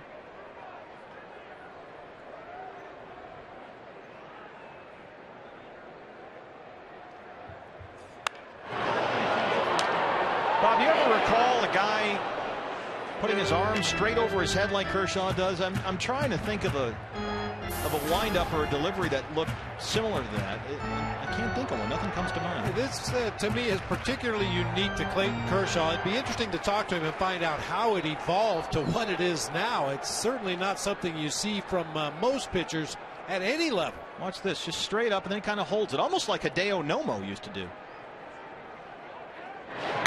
Daisuke did that too. Occasionally guys will do that, some kind of an extended thing with their arms, either straight out in front or straight over the top, just to give them a little more time to change the grip on the baseball.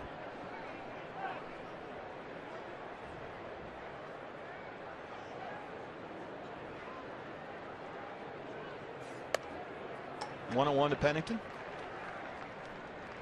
Well, I think Kershaw has to be careful of if he comes to a complete stop at the top and nothing else is moving, that's considered a stop. And if he continues to move, then it becomes a balk. And don't do that with Bob Davidson behind the plate. Oh, no. Balking Bob. Yeah, see, to me, he's stopped right there. That's a good point. And once he starts his hands again, that constitutes a balk. They play fast and loose with that balk rule. It seems like the umpires in Major League Baseball, every 8 or 10 years decide they're going to crack down on those balks, and suddenly you'll see 4 or 5 a game called. A lot of guys have very unusual deliveries, especially out of the stretch. A lot of toe tapping, a lot of semi pauses, and pretty much you can get away with just about anything nowadays.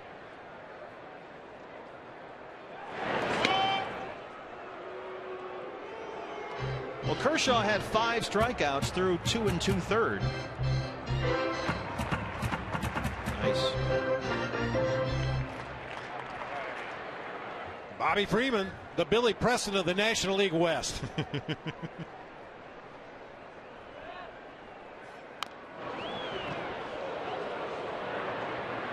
Kershaw struck out Patrick Corbin for the 2nd out of the 3rd inning. That was his 5th strikeout of the game, and he does not have a strikeout since. Diamondbacks have 3 hits since then, actually. They about hit the Dodgers here 4-3.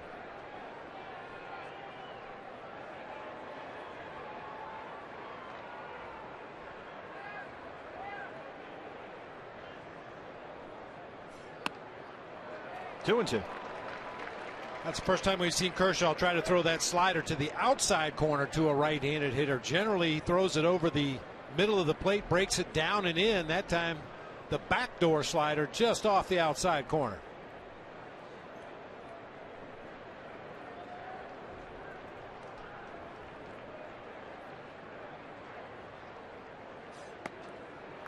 He's run it full. Patrick Corbin, the pitcher, is on deck.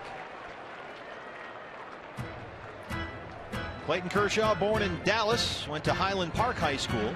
As a senior there, he was 12-0 with a .77 ERA. 139 strikeouts in 64 innings. The lefty Matt Reynolds loosening up in the Diamondbacks bullpen. In the dirt, ball 4 to Cliff Pennington. D-backs here have 2 on with 1 out. 67 pitches now for Clayton Kershaw.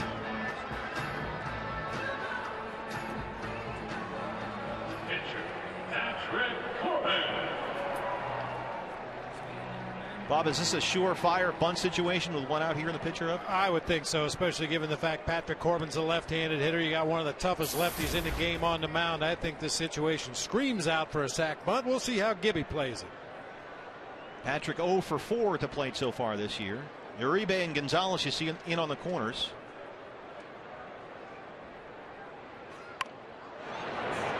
Now, that being said, it's no easy task to bunt against Clayton Kershaw either, especially for a guy that's relatively inexperienced with that bat in his hand. Kirk Gibson flashing the sign to Matt Williams, 3rd.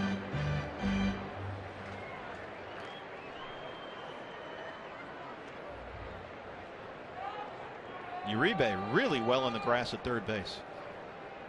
Now he's backing off a bit. Gonzalez on the edge of the dirt at 1st. And Kershaw will restart here.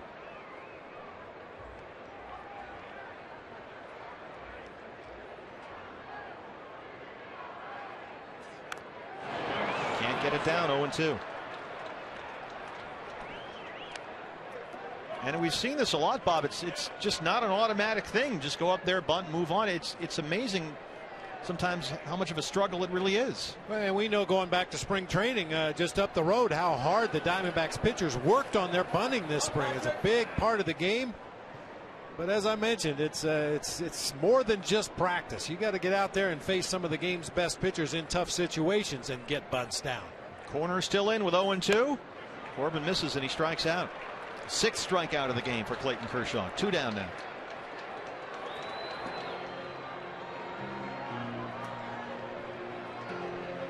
That'll bring up A.J. Pollock.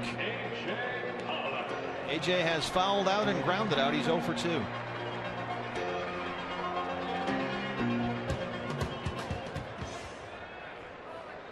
Diamondbacks have won 5 straight against the Dodgers here at Chase Field. That's one shy of the team record. And they lead here 1-0 in the 5th.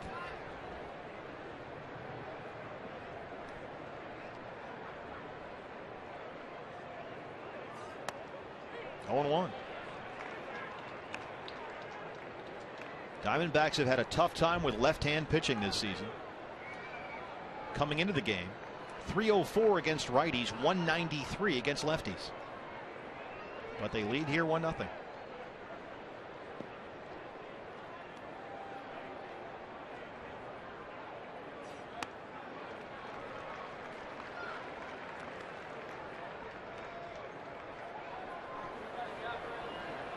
And there's the difference. Phillies, D-backs, Yankees. I'm not sure that makes a whole lot of sense, Bob, because they have so many good right-hand hitters on this ball club. There's Paul Goldschmidt, one of them right there.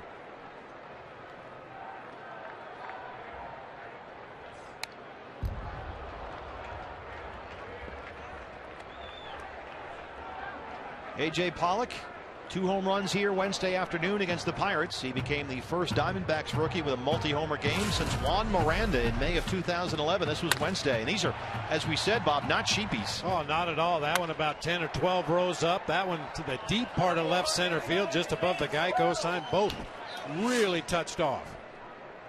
He was 3 for 5 for RBI. He raised his batting average 100 points from 176 to 273 in one game. Old chopper third base side.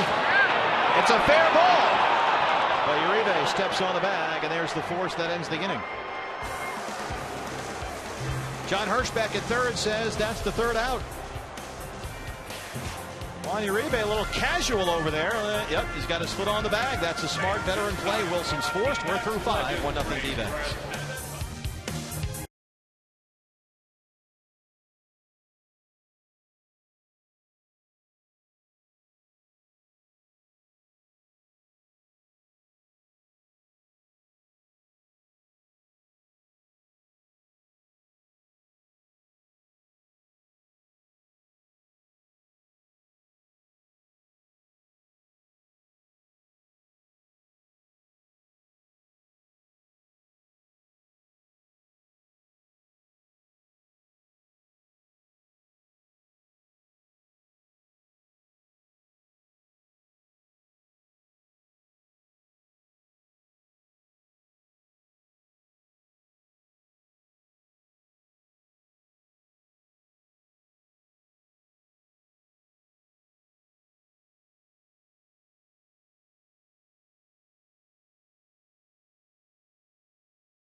One 1-0 Diamondbacks as we start the 6th inning here. Here's our APS Energy All-Star.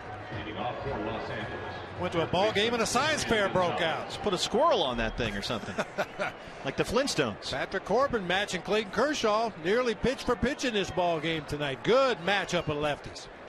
Gonzalez, Uribe, Ethier, 4, 5, and 6 here in the 6th. As the Diamondbacks have given Patrick Corbin a 1-0 lead here. The first run of the season surrendered by Clayton Kershaw. Gonzalez has struck out and grounded out 0 for 2, and once again Patrick Corbin throws strike 1. That's been a recurring theme. Brad Ziegler up in the Diamondbacks bullpen as Corbin pitch count is now over 90.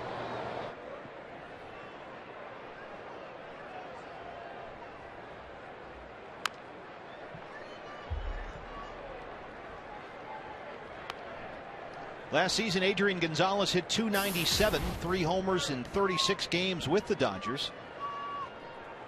He played 123 games in Boston. Homered in his very first at bat in Dodger Stadium as a Dodger last year.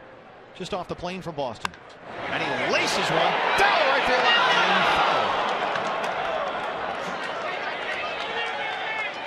That was a nice, easy swing, too. Gets the barrel on the bat as consistently as any hitter in the National League. Hooks that one just fouled out into that Dodger bullpen. Now, I mentioned the troubles the Dodgers have had with runners in scoring position in the early going this year. It hasn't been a problem for Gonzalez. 5 for 9 on the season in those situations with runners in scoring position, which follows the pattern he set last year. Only Alan Craig had a better batting average with runners in scoring position. Gonzalez hit .392 in those situations last year. You saw Corbin just miss with a fastball there, now at 94 pitches.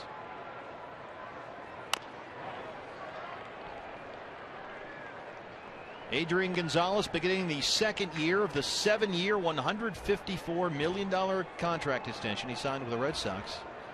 He'll make $21 million per season through 2016, then $21.5 million in 2017 and 2018. As the Dodgers have blown out the budget. They got a lot of money, the new ownership, and they've spent it on payroll. They've spent it on the ballpark. $100 million in renovations at Dodger Stadium this year. 2-2 now.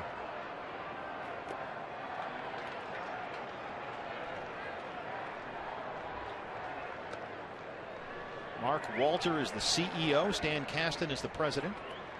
And they have both said that the Dodgers will become a dynasty. Much like the Atlanta Braves when they won 14 straight division titles under Kasten's presidency.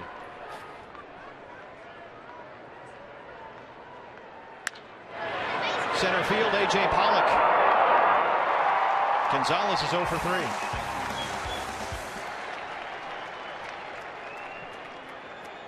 And did you know you can get a bleacher ticket to any game for just $21? What's even better, it comes with a hot dog, Pepsi, free cookie from Subway restaurants, all for only $21. It's the D-backs value pack, and it's available for every home game this year. You can call now, pick your game, 602-462-4600, or log on to dbacks.com/value. Juan Uribe.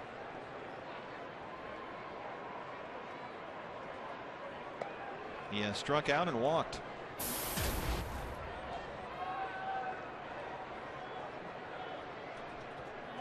That one's fouled out on the field. Ned Colletti still the GM, of course, for the Dodgers. A job he's had since 2005, but never like this. A lot of money.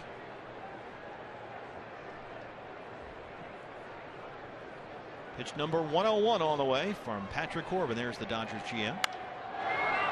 Ned Colletti actually at one time was a hockey writer for the Philadelphia Journal, but the paper folded, it went under.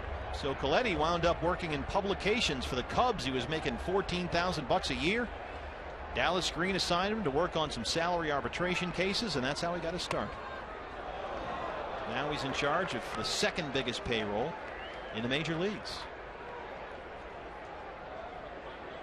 $215 million. And again, Corbin, it's that the breaking stuff, Bobby, just can't locate it. Everything's in the dirt. We saw this in Milwaukee. That put-away pitch just not quite there, not quite as sharp as it was in the spring.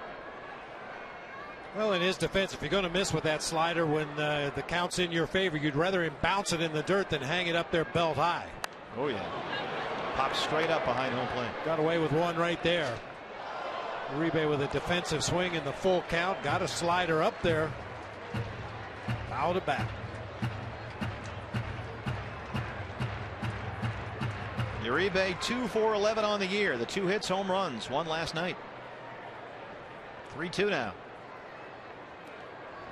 There's another one in the dirt. Gets by Montero. And Uribe will take first, his second walk of the game.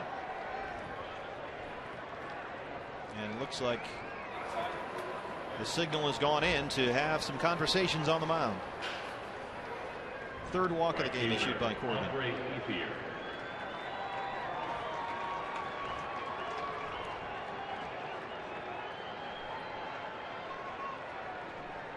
In his first start against the Brewers, that was over the weekend at Miller Park, Patrick Corbin threw 97 pitches, 60 for strikes. He's up to 105 here. 60 of those for strikes. Andre Ethier has twice struck out tonight.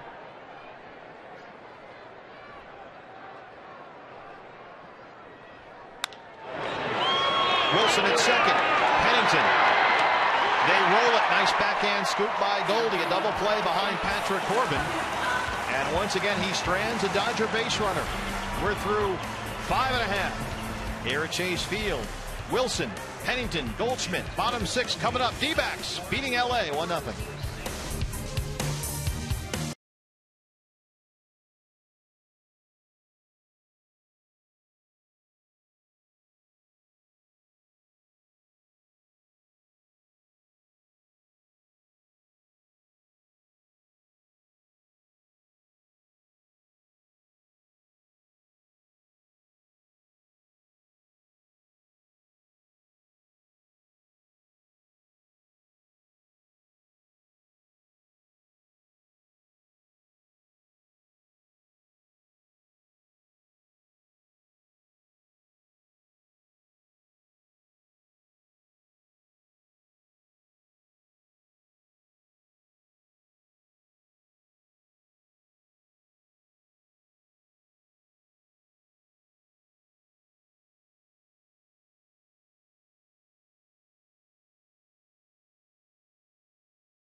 In the bottom of the 6th against the Dodgers.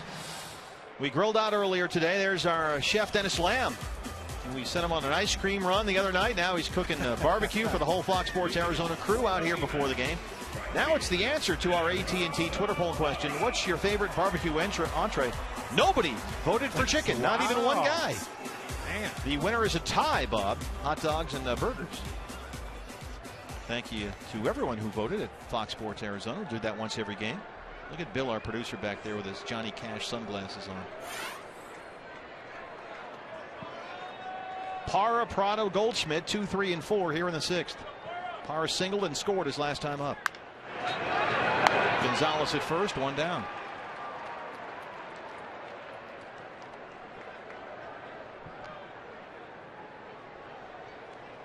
.75 pitches now for Clayton Kershaw. But he's had his issues with Martin Prado. Martin 2 for 2 so far. A couple of singles. Third baseman, Martin Prado. The Knox Sox are paying off. Martin was at 273 to start the game. Now he's up to 304.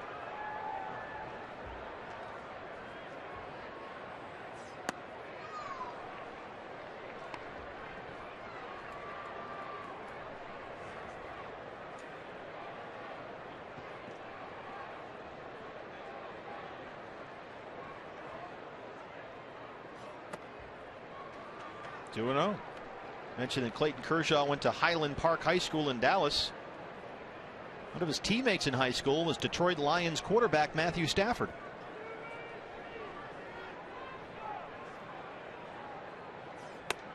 .3-0 now. Being very careful here with Prado. Now, knowing Kirk Gibson the way we do, Martin Prado will have the green light here, 3-0, but I would be really surprised if he swings. Martin, just one of those guys, as we've talked about throughout the spring and early season. He's not afraid to hit with 2 strikes. 4-pitch walk. That'll work too. Make Kershaw throw some more pitches in that at bat. As it turns out, the next one was out of the zone for ball 4. Second walk of the game issued by Clayton Kershaw. The guy's limbering up maybe in the bullpen for the Dodgers over there. They've been kind of chirping back and forth with Gerardo Parra throughout the game. Yeah, we'd like to think it's good-natured, but we don't know what's being said out there between the Dodger relievers and the Diamondbacks right fielder. There's Gerardo. Well, we know it was, they might be a little testy still after last night in San Diego. Goldie 0 for 2. He struck out and hit into a double play back in the 4th. 0-1.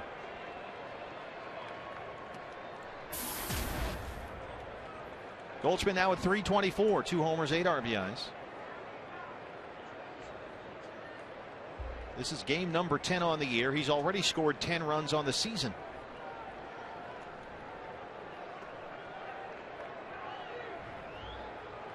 Prado over at first.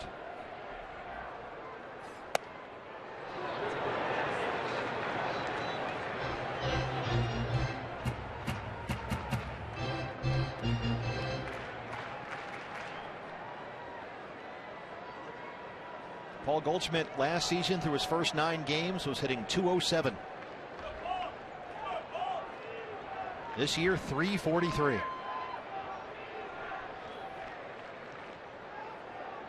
They got Prado hung up.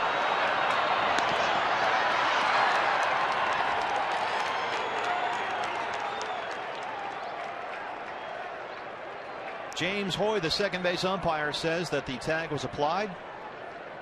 And Kershaw picks him off. Well, we showed you Kershaw on that lean toward home plate. He does the same thing on his pickoff attempts at first base. That time caught Martin Prado looking toward home as the ball was delivered to first base. Nowhere to go in the ensuing rundown. That's a pickoff caught stealing. 1-3-6. 1-2 now to Goldie.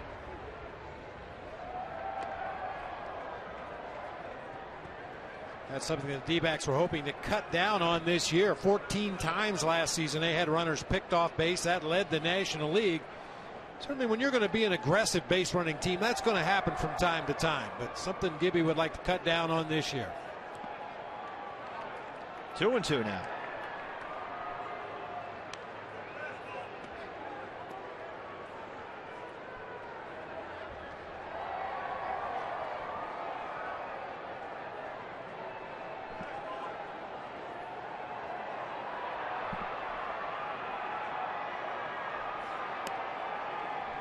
He's running full. Miguel Montero's on deck.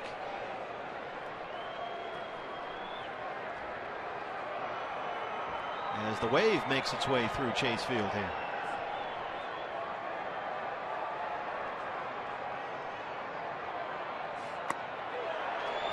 Struck him out looking, says Bob Davidson.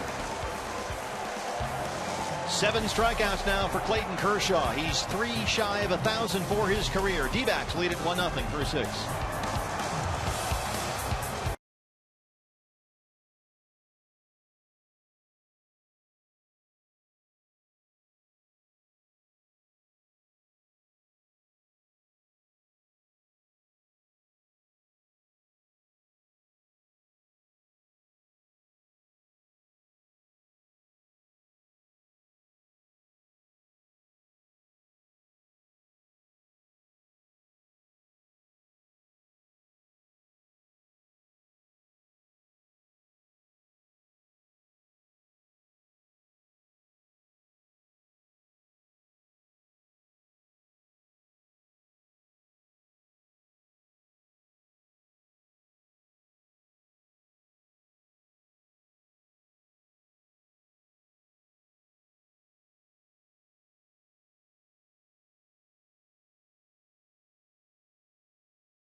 Boys been boys.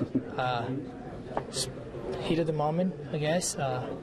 It's part of the game. I mean, I don't see anything wrong with them. I mean, whatever happened, happened. If they got history, they got history. I don't care, you know. It's just you don't have a problem with I don't have a problem. No, I don't have a problem with none of those guys. So I really don't. Like I say, boys been boys, you know, and sometimes it's fun to watch, right? Yeah, for sure, man.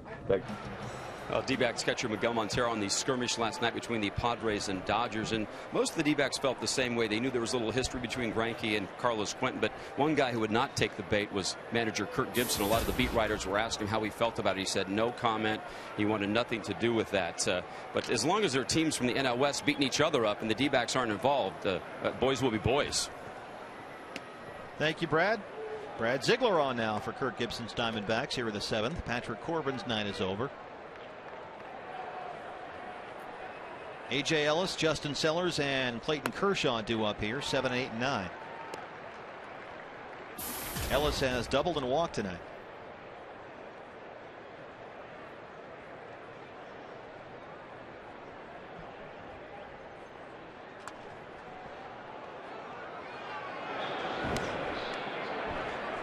Concourse here at Chase Field. Yes, sir, you are on television. How about that? You're walking by the TV, all of a sudden you see yourself. That's a pretty good deal. 2-1 now. Third base, Prado backing up. One away. There is some good news on the injury front for the Diamondbacks. Cody Ross, here's GM Kevin Towers. Cody Ross doubled a run in the first inning of his first rehab game. He's with AAA Reno now. He will spend today and tomorrow with Reno. He's expected back here, Bob, at Chase Field Sunday, because after the game we fly to New York for a long 9-game road trip, and it's expected that Cody will be on that flight and could be activated by Tuesday.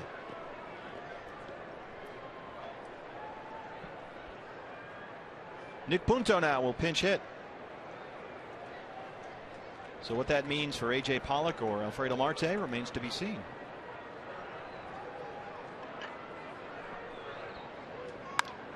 Right back to Brad Ziegler. He drops the ball. Shovel pass over to Goldie. 2 down. That was Nick Punto pinch hitting for Justin Sellers. And now Kershaw will hit here in the 9th spot. Not exactly the way you draw it up, but an out is an out. Nice play by Ziegler. He's always anticipating a ball coming back in his direction. That time he dropped it, but able to recover in plenty of time. They were out here real early today running through this.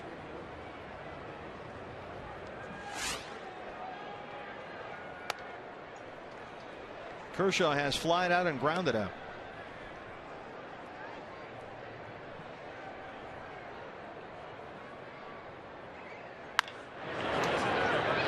It gets through. Kershaw's got his second hit of the year. A homer and now a single. When you're a ground ball pitcher, sometimes even off the bat of pitchers, they find holes in the infield.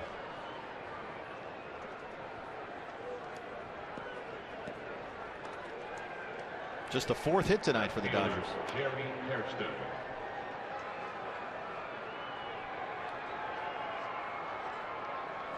Jerry Hairston steps in now. He's the leadoff man playing left field tonight. Hairston, the very definition of a utility player. Played all 4 infield spots for the Dodgers last year. Also played left field where he is positioned tonight. He's made a career out of it. The funny thing is, not only does he appear everywhere on the field, also in the lineup card. He started in 7 different spots in the batting order for Don Mattingly last year. Won a ring with the 2009 Yankees. Don Mattingly's got a lot of guys like that on the bench. Nick Punto, who just saw, is another type. Pretty much put him anywhere.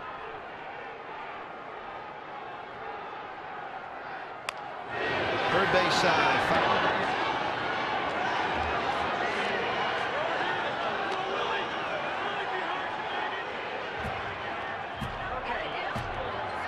Some value items here. Let's get your shirts. Right there. A lot of selection there. You like that. A lot of choices. I hear from my wife all the time. I need choices. What color does it come in?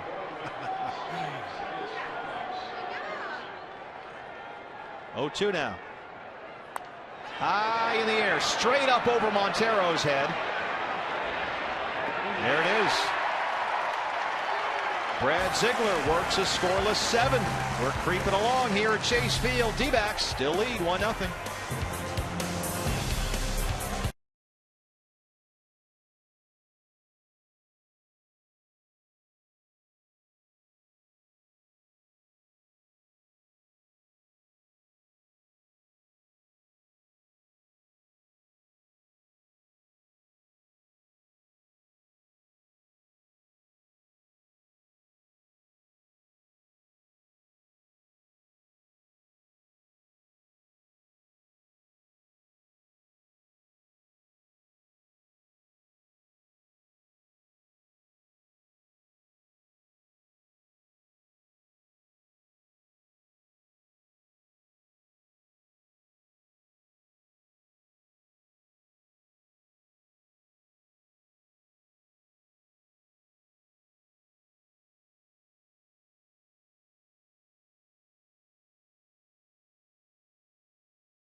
Dodgers 1-0. And do you have your ticket for tomorrow's game yet? There's a lot going on, so you want to make sure you have plans to spend the day with us here at Chase Field. Look at that, the Beat LA shirt. Game time tomorrow, 5 o'clock. Be sure to arrive early for the D-Back Street Festival. That starts at 2. You'll enjoy music and food trucks, and then you can head inside and get the Beat LA shirt, courtesy of Gila River Casino. And Joe Borowski, who joins us in the booth right now, displaying proudly the Beat LA shirt. That's a good look. Yeah, they gave this to me on my way in today. Swag, that's nice. Nice. And so far, Arizona's holding up their part of the bargain. They're 1-0 against Clayton Kershaw, baseball's best pitcher so far. What have you seen from Kershaw? He's special. He really is. He doesn't make many mistakes. If you are going to beat him, this is the kind of game you have to beat him in. I thought the Diamondbacks did a great job of putting Parra in motion there to set up Prado with that hit and run. And Kershaw still gets a 6-4-3. He gets 2 outs. But fortunately for the Diamondbacks, they're able to score that run. And just great. I enjoy these close games like this. Nick Punto, the new shortstop. He hit for Justin Sellers in the last inning. He stays in the game to play short. Miguel Montero takes a strike. Montero, Marte, Wilson. 5, 6, and 7 here in the 7th against Clayton Kershaw. Also some good defense in the ball game by the Diamondbacks, especially in the infield. Real good.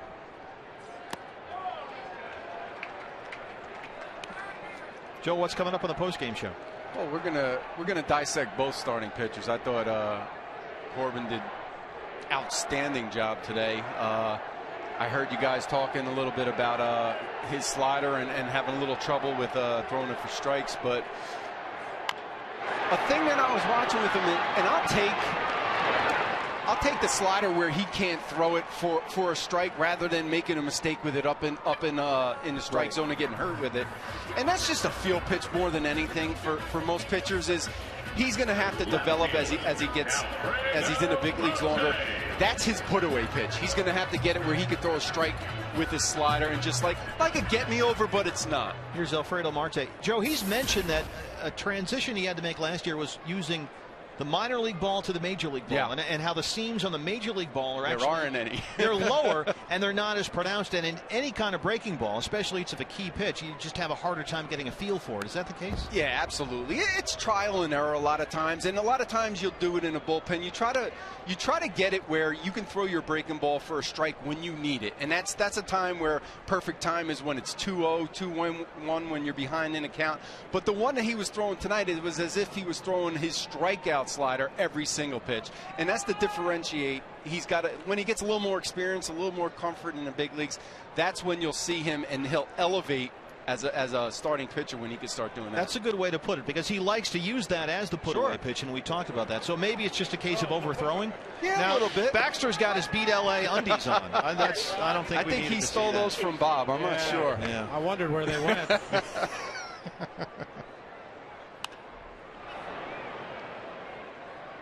I'll tell you what, though, for Patrick Corbin, coming into a start like this against Clayton Kershaw, and you know how this is, you know you're not going to score a lot of runs. So in the back of your mind, you're telling yourself, I can't give up much in this ball game. And Patrick Corbin tonight was up to the task. Yeah, that's great to see, especially from a young pitcher. You're going up against the team's ace and probably one of the best pitchers in all of baseball. And for you to go out there and do what you're doing tonight just shows the comfort level and how confident he is out on the mound. As if you look at last year, you know, he wasn't quite sure where he fit in on his team. And then you saw him in spring training. He just took the reins and he said, this 5th spot is mine. And he's been going ever since. Marte strikes out looking.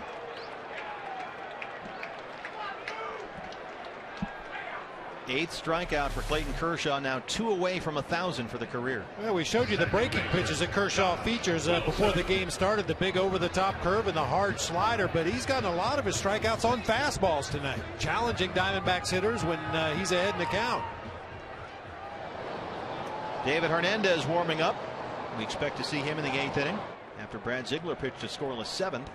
Josh Wilson now. Josh got a single his last time up in the 5th, his first hit of the year. That's a great example of what you were just talking about, Joe. Clayton Kershaw first pitch to Josh Wilson, who's up there looking for a heater. He just kind of rolled that slider at 85, didn't try to snap drag in the back foot. He just wanted to throw it for a strike. Took a little bit off, so he had a little more command of it, threw it up there for strike 1. This season, Kershaw has been throwing that fastball 59% of the time, followed by slider curveball. He has now struck out 9 Diamondbacks, 1 away from 1,000. We are through 7. Joe, thanks very much. We'll see you for the postgame show. Looking forward to it, guys. 1-0 D-backs. Here comes David Hernandez for the 8th.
Nothing. Fox Saturday Baseball returns tomorrow. Another 3 great matchups as the Braves take on the Nationals.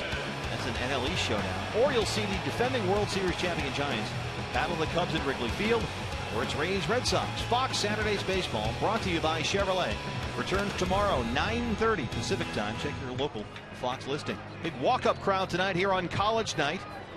Over 4,000 walk-up sales tonight. So a great night to swing by the ballpark on a Friday night. Check out D-backs Dodgers, first of a 3-game set here. More than 29,000 in here tonight. And a bigger crowd's expected over the weekend for sure. A big weekend here on Beat LA weekend as David Hernandez steps to the mound here in the 8th.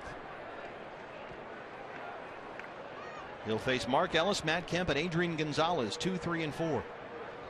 Probably shouldn't be surprised the Dodgers and Diamondbacks involved in a one-run game. Their last 5 games last season, all one-run decisions. First pitch swinging, Ellis. Parra wants it. 1 out, 1 pitch. Here's David Hernandez, and it's 4-seam fastball, curveball, changeup. A lot of the first 2, the fastball and the curveball. This game following the script for Kirk Gibson and Charlie Nagy as far as the pitching staff is concerned. Patrick Corbin really settled in his last 2 innings of work to turn it over to Brad Ziegler. Now David Hernandez, and ideally J.J. Putz to come in and wrap it up. 7 strikeouts already for David Hernandez. Here's Matt Kemp. He has flied out 3 times. Last season, Hernandez a career high 98 Ks. Only 3 National League relievers had more.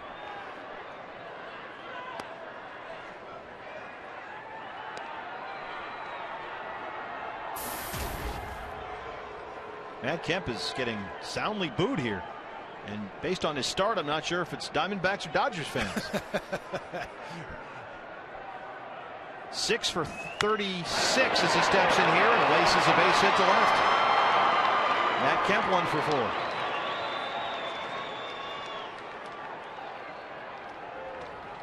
First baseman Adrian Gonzalez.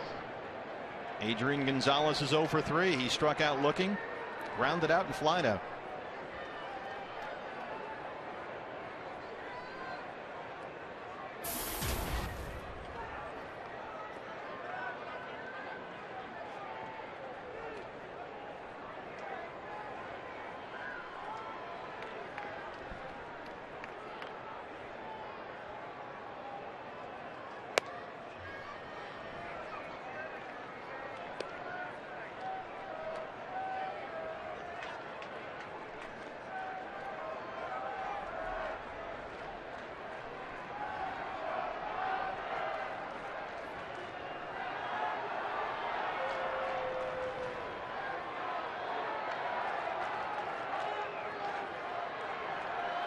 Hernandez looks Kemp back to the bag. Yeah, Matt Kemp has not attempted a stolen base so far this season. Of course, he's had trouble getting on base to begin with, but was not taking a base stealer's lead over there at first.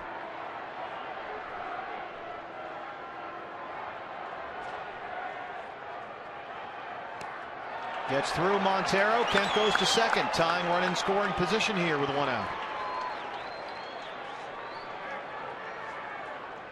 It looked like Miggy was caught in between whether to catch that ball fingers up or fingers down. It was a fastball down below the knees. Yeah, it just came up a little bit too much with the glove, perhaps anticipating that pitch doing something other than what it did. Yeah, you said that a number of times. You don't expect a fastball down there. Gonzalez 5 for 10 this season with runners in scoring position. He has been an RBI machine. And he's ahead here 2-0. Carl Crawford is on deck. He'll pinch hit. 2-1 now. That's a straight changeup from David Hernandez, a pitch that he uses sparingly, but this would appear to be the right guy to use it on. Give him as many thoughts in the back of his mind as you possibly can in that left-handed batter's box.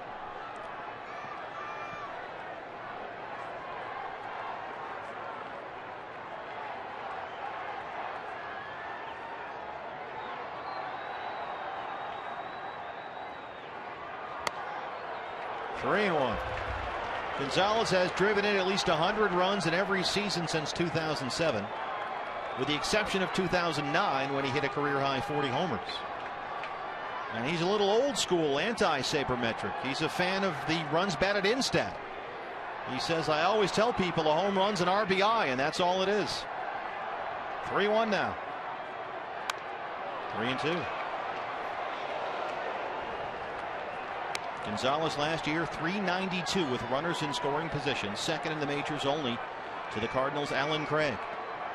And Gonzalez says When he hits with men on base and he knows all he needs to do is drive in a run, he's hit a single. And he's content with that if it delivers an RBI.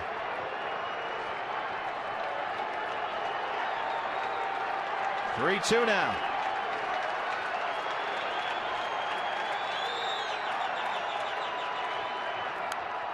He'll do it again. Gonzalez says at-bats are a lot simpler when nobody's on. He says that's when he tries to get big and try and get a little more out of the at-bat by looking for a double or a home run. But as you see here, with the runners in scoring position, he's content with a single. Just drive the run in. Tampa's the tying run here in the 8th.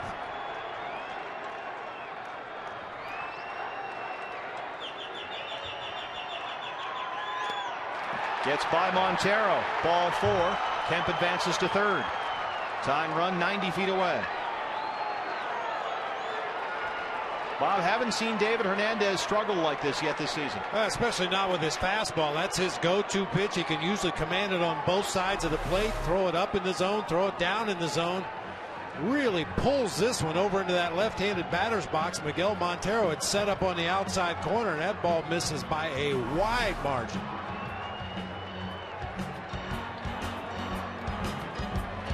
And trouble is coming up here in Carl Crawford.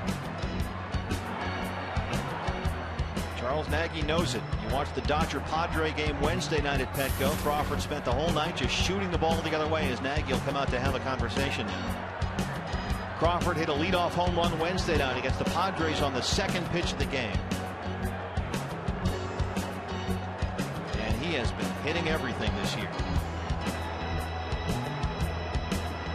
Well, with that in mind, we'll see how the Diamondbacks align their infield defense. You would assume that the two middle guys are going to be fairly close to the bag at second in anticipation of a double play. Let's see where Martin Prado positions himself over there at third.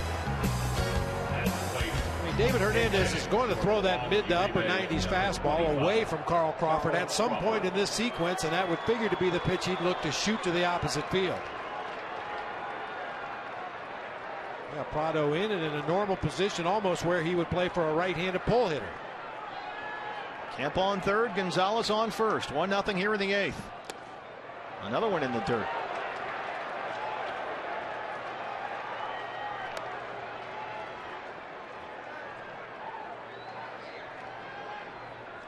Career against the Dodgers, very good numbers for David Hernandez.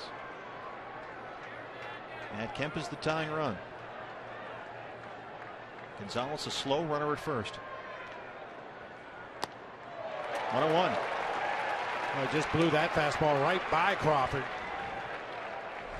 94 miles an hour right down the middle of the plate. Very late swing that time from Carl Crawford, coming off the bench cold, although he probably took some cuts up in the batting cage, just up the tunnel from that first base dugout before taking this at bat.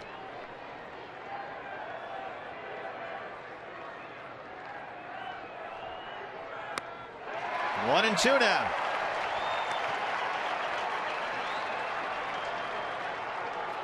He is not comfortable in this role as a pinch hitter, only 2 for 21 career.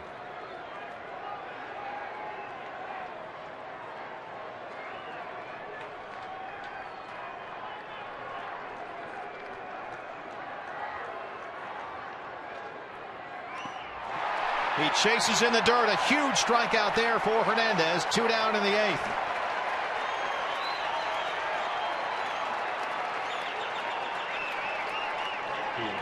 It's a whole different story as a catcher when you know a breaking ball is coming. Miggy had some trouble with fastballs in the dirt earlier in this inning, but on the curveball, he smothers it, keeps it in front. Strike 3 to Crawford. Big out. 2 outs now for Andre Ethier. Ethier tonight has twice struck out and hit into a double play. 0 for 3. 9 for 32 on the year.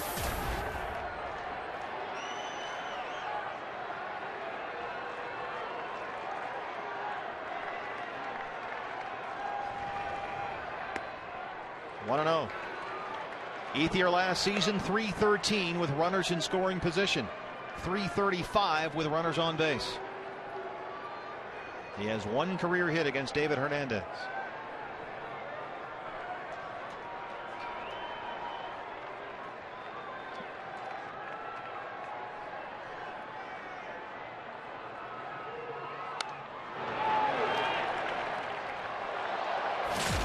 Time now for our Chaz Roberts air conditioning cool play of the game. Last time Andre Ethier was up, the Diamondbacks turned the 4-6-3. That's our Chaz Roberts air conditioning cool play of the game. 1-1 now to Ethier.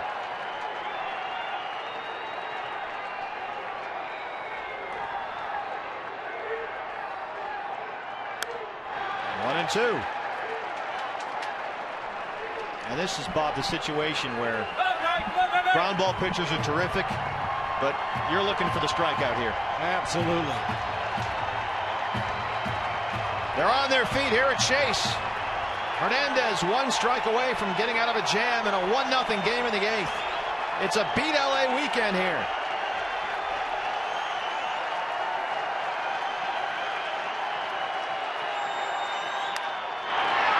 Goldschmidt at first, and Hernandez strands 2. They're on their feet here at Chase Field. Diamondbacks take a 1-0 lead into the bottom of the game.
By CenturyLink, your link to what's next.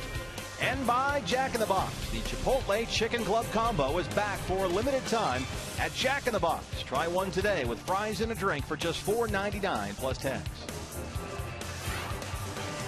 Last 12 times these two teams have played, the Diamondbacks have won 10 of them. They lead here 1-0 in the bottom of the game.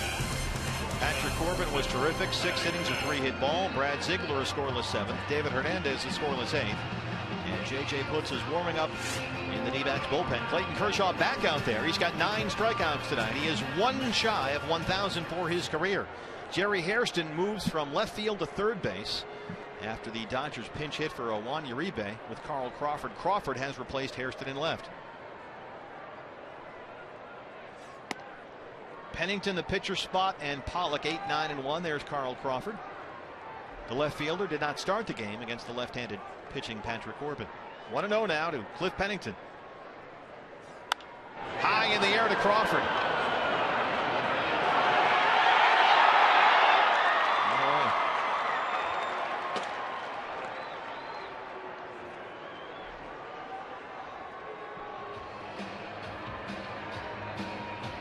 Jason Kubel will get a pinch hit opportunity here. David Hernandez, number 13, Jason Kubel.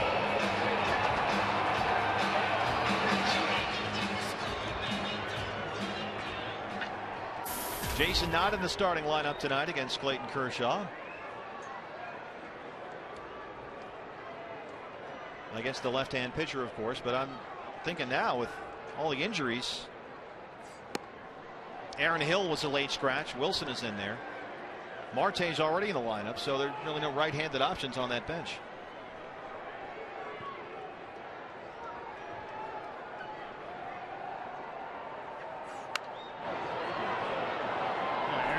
obviously is available, but I'm sure Gibby would like to stay away from him one more day. And then Will Nieves, the right-handed hitting backup catcher, and not very many managers like to use their backup catcher as a pinch hitter. There's Will.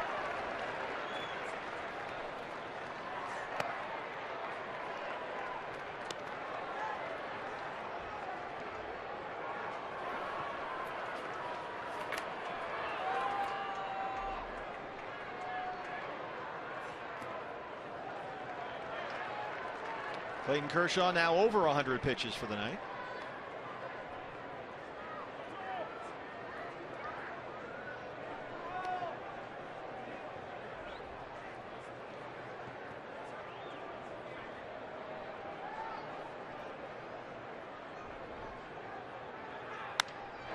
Center field, Kemp got a late jump and he makes a diving catch. No, it's dropped in for a base hit, they rule. Second base umpire James Hoy coming out to shallow center.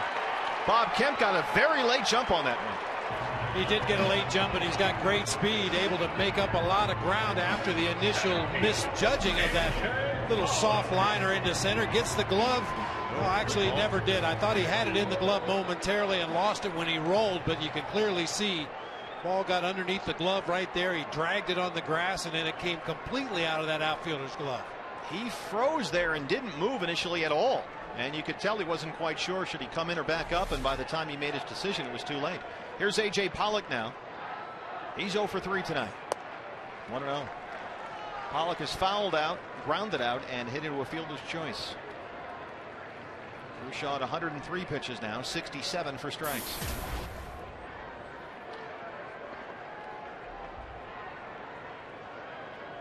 Pollock career in the leadoff spot where he is tonight. 220 going into tonight. 9 for 41. 327 on base percentage. Shows bunt, drops it down. It's a beauty. Kershaw has to turn and throw, and he beat it out.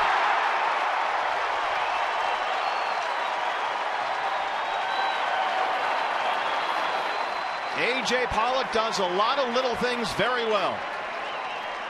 Now watch how late A.J. Pollock shows bunt. Kershaw had already started his delivery to home plate. His arm was moving forward. Only then did A.J. Pollock drop the bat, put a perfect bunt down that third base side. That's an amazing play by Clayton Kershaw, and it's not even really close at first base. 6th hit of the night for the Diamondbacks. They've out-hit the Dodgers 6-5, and now with Kershaw about to throw pitch number 105, the D-backs have 2 on and 1 out here with a 1-0 lead, and Gerardo Parra stepping in. Gerardo 1 for 3. He singled back in the 4th and scored the lone run of the game.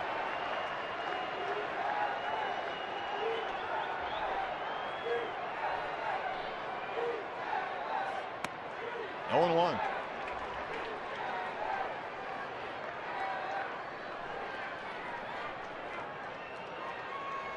Gerardo Parra, 15 hits on the season. He came into the game tied for 3rd in the league with Shin-Soo Choo behind Norichika Aoki. 1-1. Parra has reached base safely in 9 of the 10 games this year. He was initially lower in the lineup when Aaron Hill was in there, but when Hill was scratched with that left hand contusion, Parra was moved up to the 2 spot behind Pollock.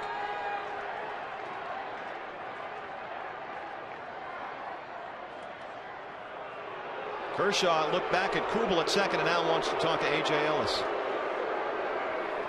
MLB.TV celebrates 11 years. You can join the millions of fans and subscribe today. Watch every out-of-market game live online or in HD quality. MLB.TV Premium. You can visit MLB.TV today. Baseball everywhere. And the Beat LA chant is in full throat here at Chase Field. It's a Beat LA weekend. You can come out tomorrow. First 20,000 get the Beat LA D-back Sedona Red t-shirt. And some nice insurance runs on the bases right now with 1 away.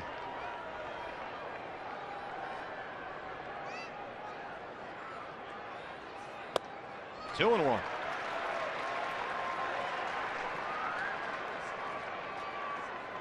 Gerardo Parra, by the end of play Wednesday, was leading the National League in plate appearances, hits, doubles, and triples.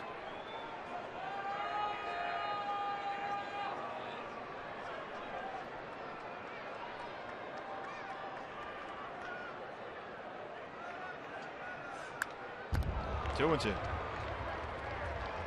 Gerardo Parra says, when I'm at the plate, I'm not thinking about anything. Parra just tries to get a good pitch to hit, whether it's a fastball, breaking ball. He says he doesn't look for pitches. He's just trying to stay relaxed and hit the ball back up the middle. There's an old saying in this game, a full mind is an empty bat. If you think too much in that batter's box, you'll get confused in a hurry. See it and hit it.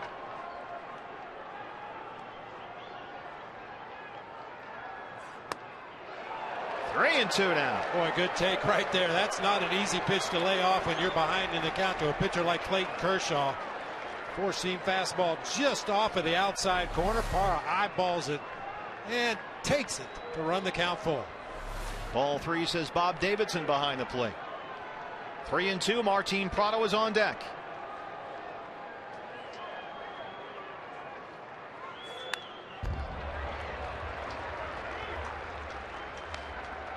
Great crowd tonight.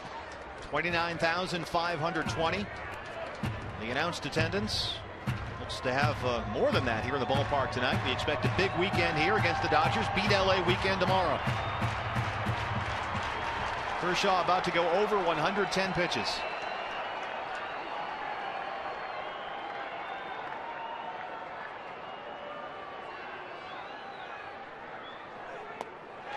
Walked him. Bases loaded with one out. Third walk of the game issued by Clayton Kershaw. Well, what a good at bat by Gerardo Parra. Laid off a couple of real tough pitches to draw ball four. Run up that pitch count on Kershaw a little bit more, and that's going to be it. Don Mattingly is going to double switch. He'll go over things with Bob Davidson.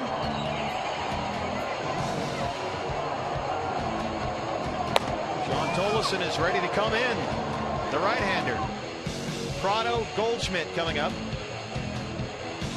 And we'll see what Don Mattingly has in store here. Crawford's coming out of the game. He started the inning in left field. I think that's Skip Schumacher that came in as the other part of the double switch.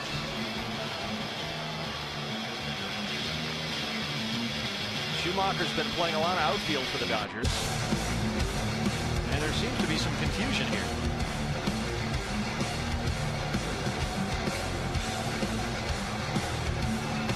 So Kershaw is done after 111 pitches. He leaves with the bases loaded here in the eighth. And the Diamondbacks already leading 1-0 and a chance to make some more noise with the big bats coming up. We'll take a break back after this.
Clayton Kershaw's night is over, and he is not happy. He leaves the bases loaded here with 1 out in the 8th. And a new pitcher on for the Dodgers, Sean Tolleson. We've yet to see him pitch this season. Fastball slider pitcher. Pitched in 40 games for the Dodgers last year. Pretty good season. 3-1 with a 4.30 ERA. Gave up only 30 hits in 37 2/3 innings pitched. Hubel on third, Pollock on second, Parra on first. Bases loaded, 1 out. Martin Prado has singled twice and walked. He's 2 for 2. Just called up today to take the roster spot of Zach Greinke, who officially went on the DL after the fracas last night at Petco Park.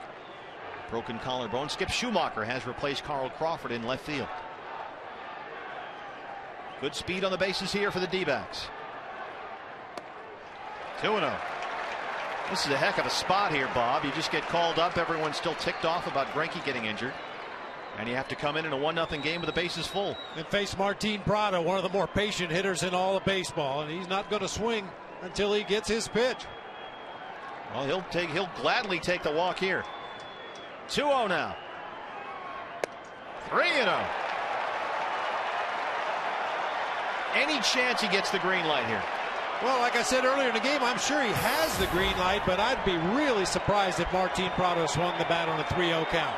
Paul Goldschmidt is on deck. Alan Trammell, big smiles. Don Mattingly, not so much.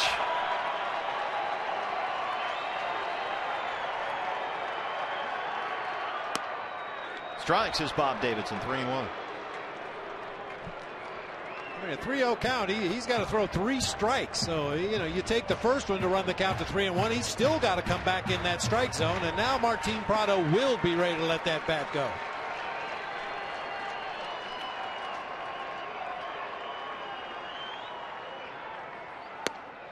Walked him. 2-0 Diamondbacks.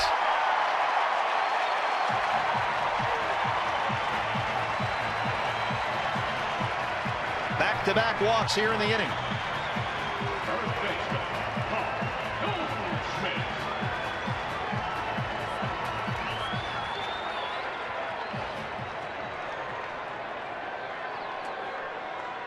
So bases loaded, 1 out for Paul Goldschmidt. Goldie is 0 for 3. He struck out twice and hit into a double play.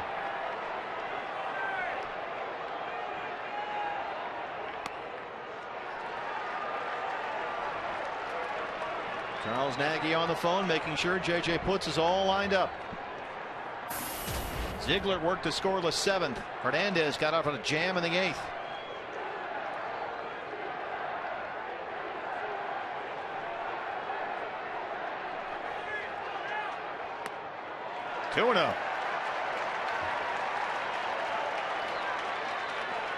Bases full of peas here for the Diamondbacks. Will Nieves will go out to the bullpen. Get ready to be thunderstruck. We're going to have a conversation in the mound now. Rick Honeycutt's going to tell him, stop throwing balls. Honeycutt's been one of the best pitching coaches since 06. The Dodgers lead the majors in team ERA. They're second in strikeouts, second in opponents' batting average against. He's done a nice job, even though it's been somewhat of a revolving door for that Dodgers pitching staff since 06. J.P. Howell, the left-hander, is all set. Miguel Montero is on deck.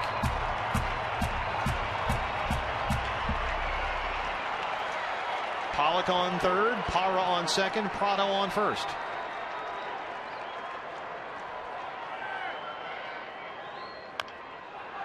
Chopper, fair ball, and it rolls foul. He has yet to signal. Now it's foul. That's not foul by John Hirschbeck. Not foul till it's touched. I mean, that ball could have very easily hit something and kicked back into fair territory, which is why you saw Gerardo Parra streak from second base around third and kept going toward home. That's Bob Davidson's call right until it gets to the bag. Yeah, you see this rolling down the chalk. Jerry Hairston does the right thing by letting it go, but somebody's got to touch it in foul territory before it becomes a foul ball.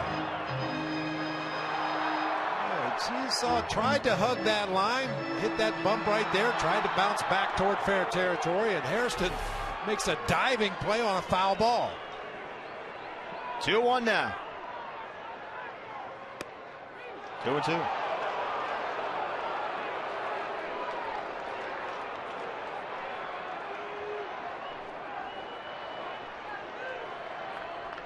Clayton Kershaw finished tonight 1 strikeout shy of 1,000 for his career.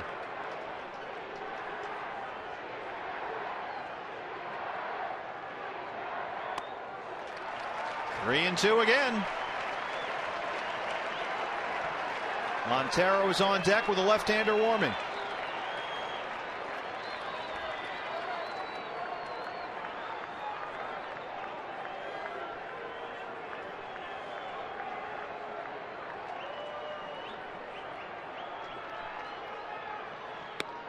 Walked him. 3-0 D-backs.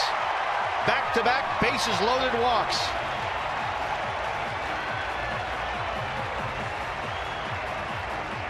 Three consecutive walks by Dodger pitchers, and Don Mattingly is going to go to J.P. Howell.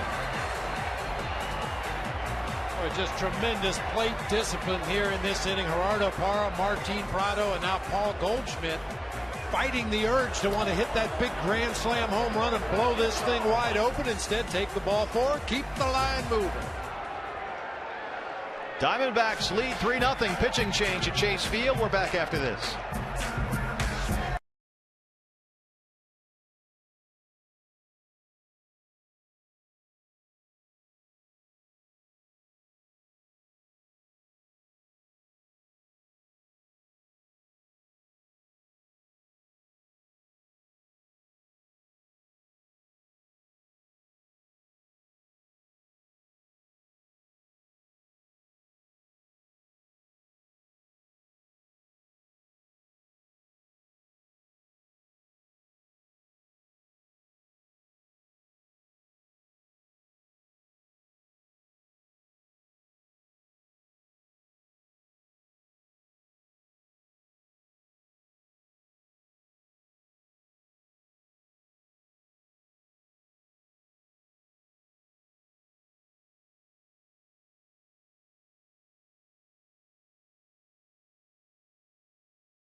For the Dodgers is former Rays great J.P. Howell. He made his 3rd appearance of the season Tuesday in a loss to the Padres, and he's in a mess here. Bases loaded, 1 out. Curveball, fastball, changeup pitcher in that order. Throws more breaking balls than fastballs. Miguel Montero is 0 for 3. Dodgers pitchers have walked 3 in a row. 2 runs in the inning. Pennington started off by flying out to left. There's the Dodgers bullpen, and it's been a struggle. And this is a reason, Bob, why I think they're vulnerable. People look at the payroll and the names, but there are holes. And the bullpen may be one of them. We're very early in the year. Miguel Montero, very good with the bases full.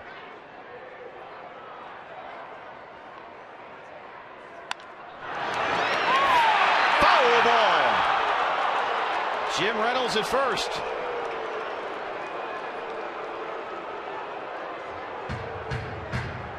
Boy, it looked really close with the naked eye. No argument from Steve Sachs or Miguel Montero, who had the best look at this. Just into foul territory. You saw Jim Reynolds move out of the way as that ball bounced past him.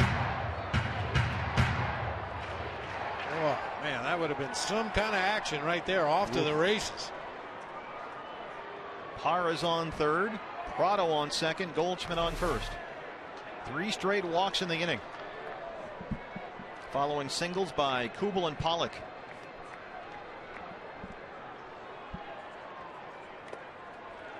One and two now.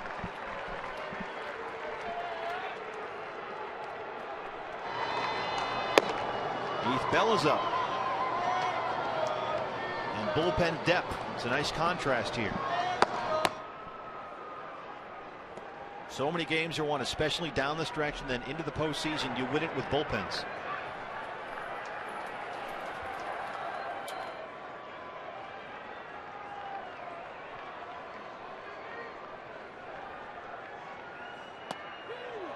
Struck him out looking. And Miguel Montero is giving Bob Davidson an earful, and you saw Bob give him the hand. Okay, that's enough. Let's take a look. I think he had an argument right there. It looked like that ball was off the plate away, way away. Man. We saw that same pitch get called for a strike in that Rays-Rangers game.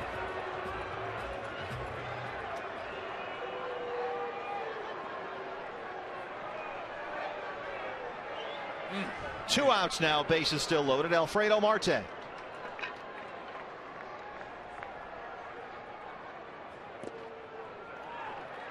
It was Marty Foster who now infamously ended that game when Ben Zobrist was called out looking on almost the same pitch. Looked to be in the same spot. Yeah, over in the other batter's box. Yeah.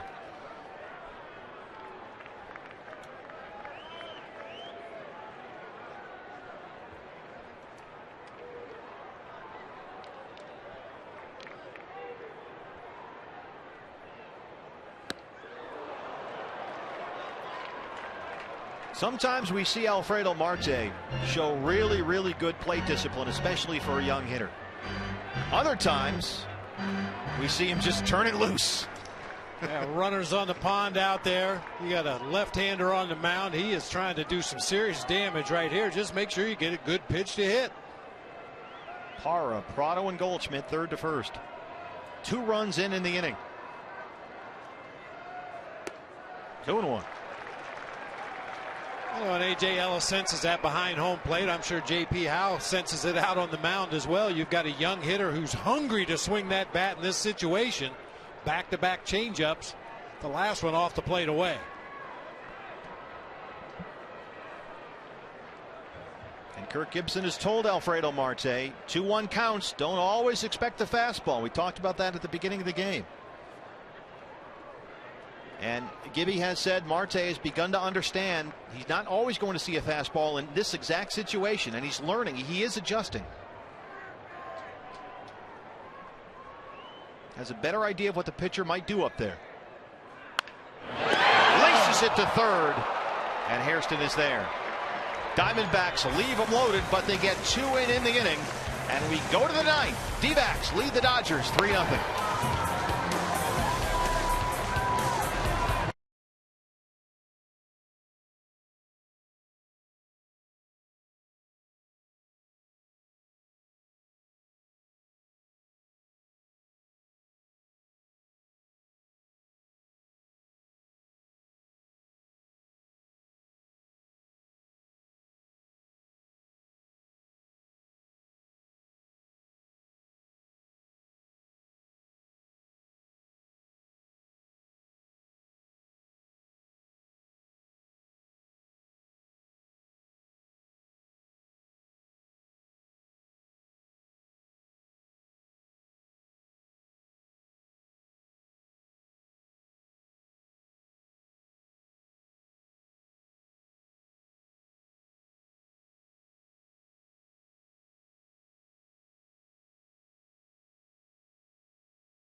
The trade. Bob, Patrick Corbin once again looks good. Yeah, really good. I mean, I've said it many times, a young pitcher, even when you don't have your best stuff, if you find a way to keep your team in the ball game, Give him a chance to find a way to scrape a run or two against Clayton Kershaw. That's exactly what Patrick Corbin was able to do tonight. Patrick, 6 innings of 3-hit ball. He walked 3, struck out 4. And that's a look at our Ram Trucks tools of the trade. New pitcher for the Diamondbacks. The closer is on, J.J. Putz. J.J. worked 1 inning here on Wednesday afternoon in that Big 10-2 win over the Pirates. Prior to that, we saw him miss out on the save opportunity in that series finale in Milwaukee on Sunday. A.J. Ellis, 0-1. Ellis doubled in the first, walked in the fourth, and grounded to third in the seventh.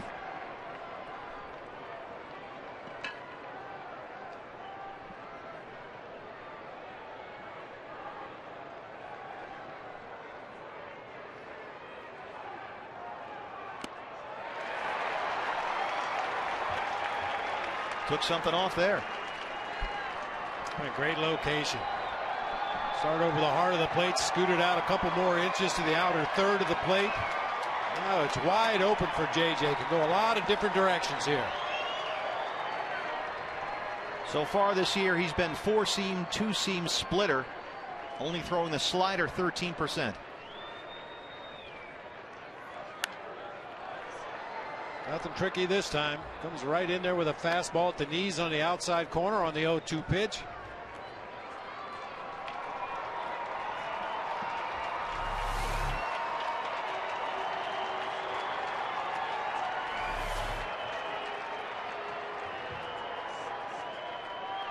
More than likely has him set up for that splitter.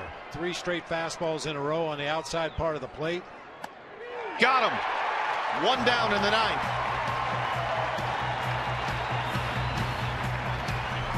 Splitter for a strike. I thought he might bounce it in the dirt, but that ball came right back to the outside corner. Ellis just couldn't pull the trigger. Nick Punto steps in now. Came in to play shortstop after pinch hitting for Justin Sellers in the 7th, and he grounded right back to the pitcher.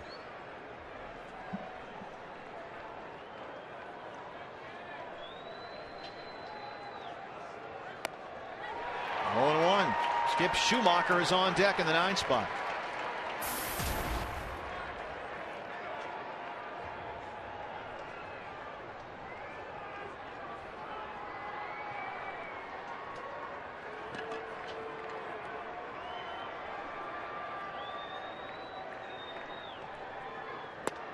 Oh, and 2.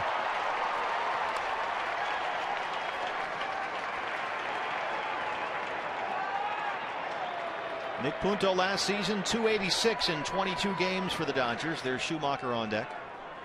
Came over from the Red Sox in the big deal with Gonzalez, Crawford, and Beckett. He was hitting 265 games with Boston at the time of the trade.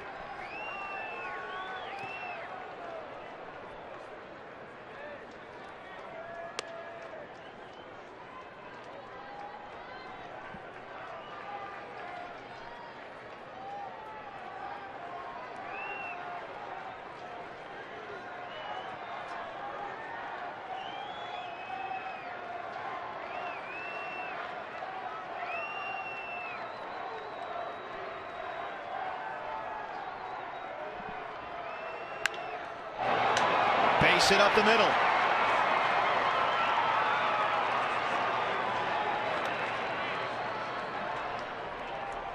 It's funny how some guys in an opposing lineup will give you trouble that you never expect. Nick Punto now 4 for 7 lifetime against JJ with a couple of doubles. Takes this splitter right back up the middle of the field for a 1-out base hit. JJ worked 1 inning yesterday, as we said. He actually struck out the side but faced 4 batters as one of the balls got away. Or Wednesday, pardon me.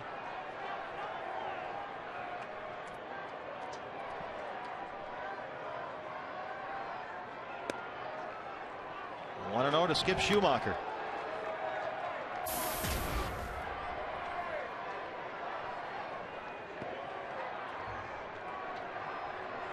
Here's the defensive set for the D-backs.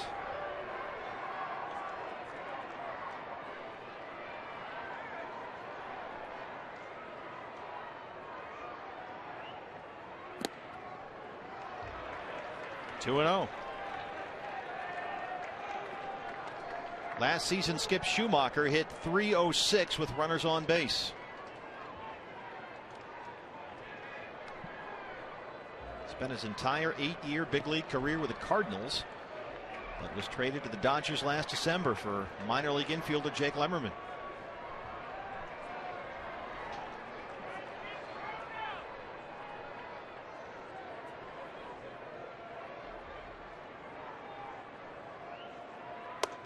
Three-0 now. JJ having trouble finding it here, Bob.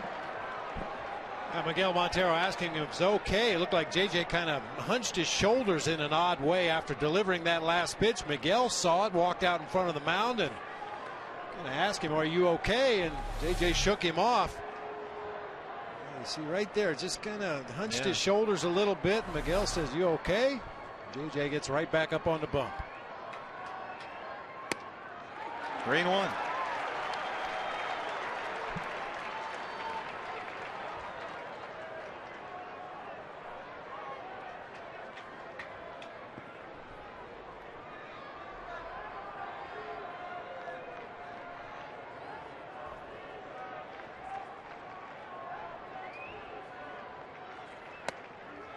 Walked him. Tying run will come to the plate here in the 9th. And JJ Putt doesn't look right.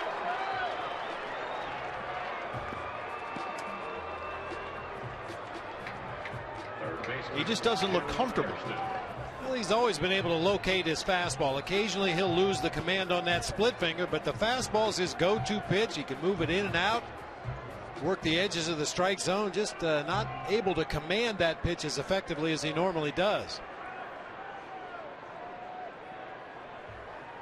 So Punto on second, Schumacher on first. Jerry Hairston steps in. He's 0 for 4. Boy, it goes without saying you'd like to end this ball game before you get down to Matt Kemp and Adrian Gonzalez again, just a couple spots away in the lineup for the Dodgers.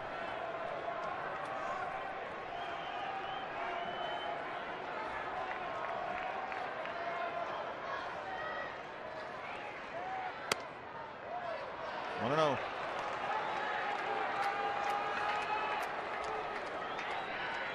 Wednesday, JJ threw 18 pitches, 11 for strikes.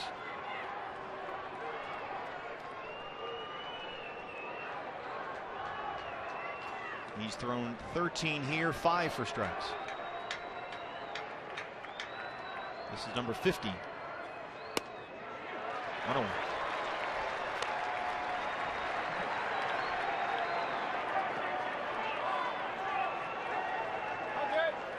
Matt Kemp in the hole.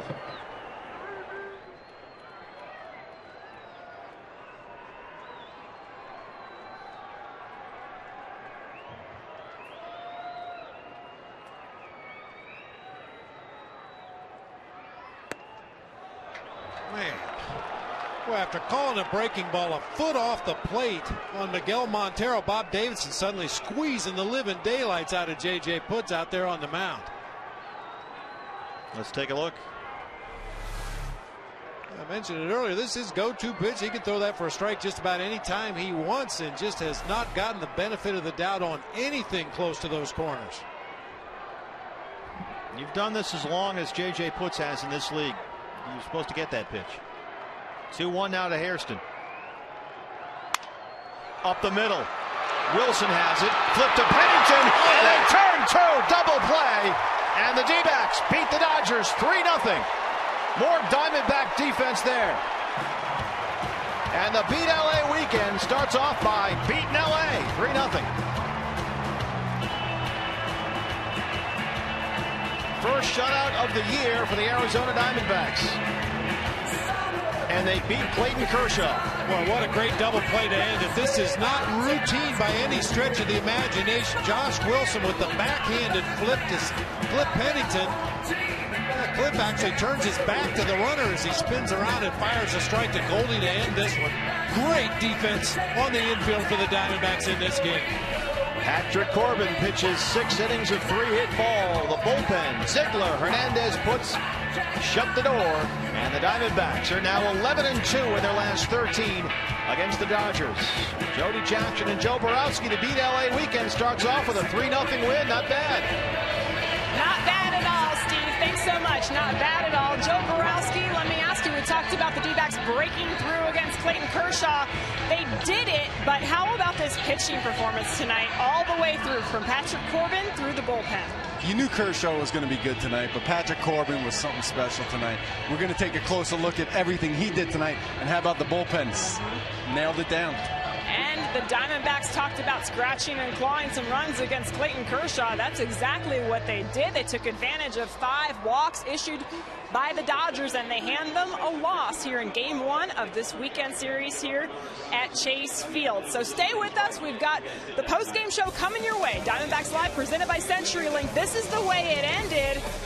The 4-6-3 double play. D-backs doing the little things in the 3-0 victory, the first shutout of the season, and they get it against the rival LA Dodgers. Stay with us.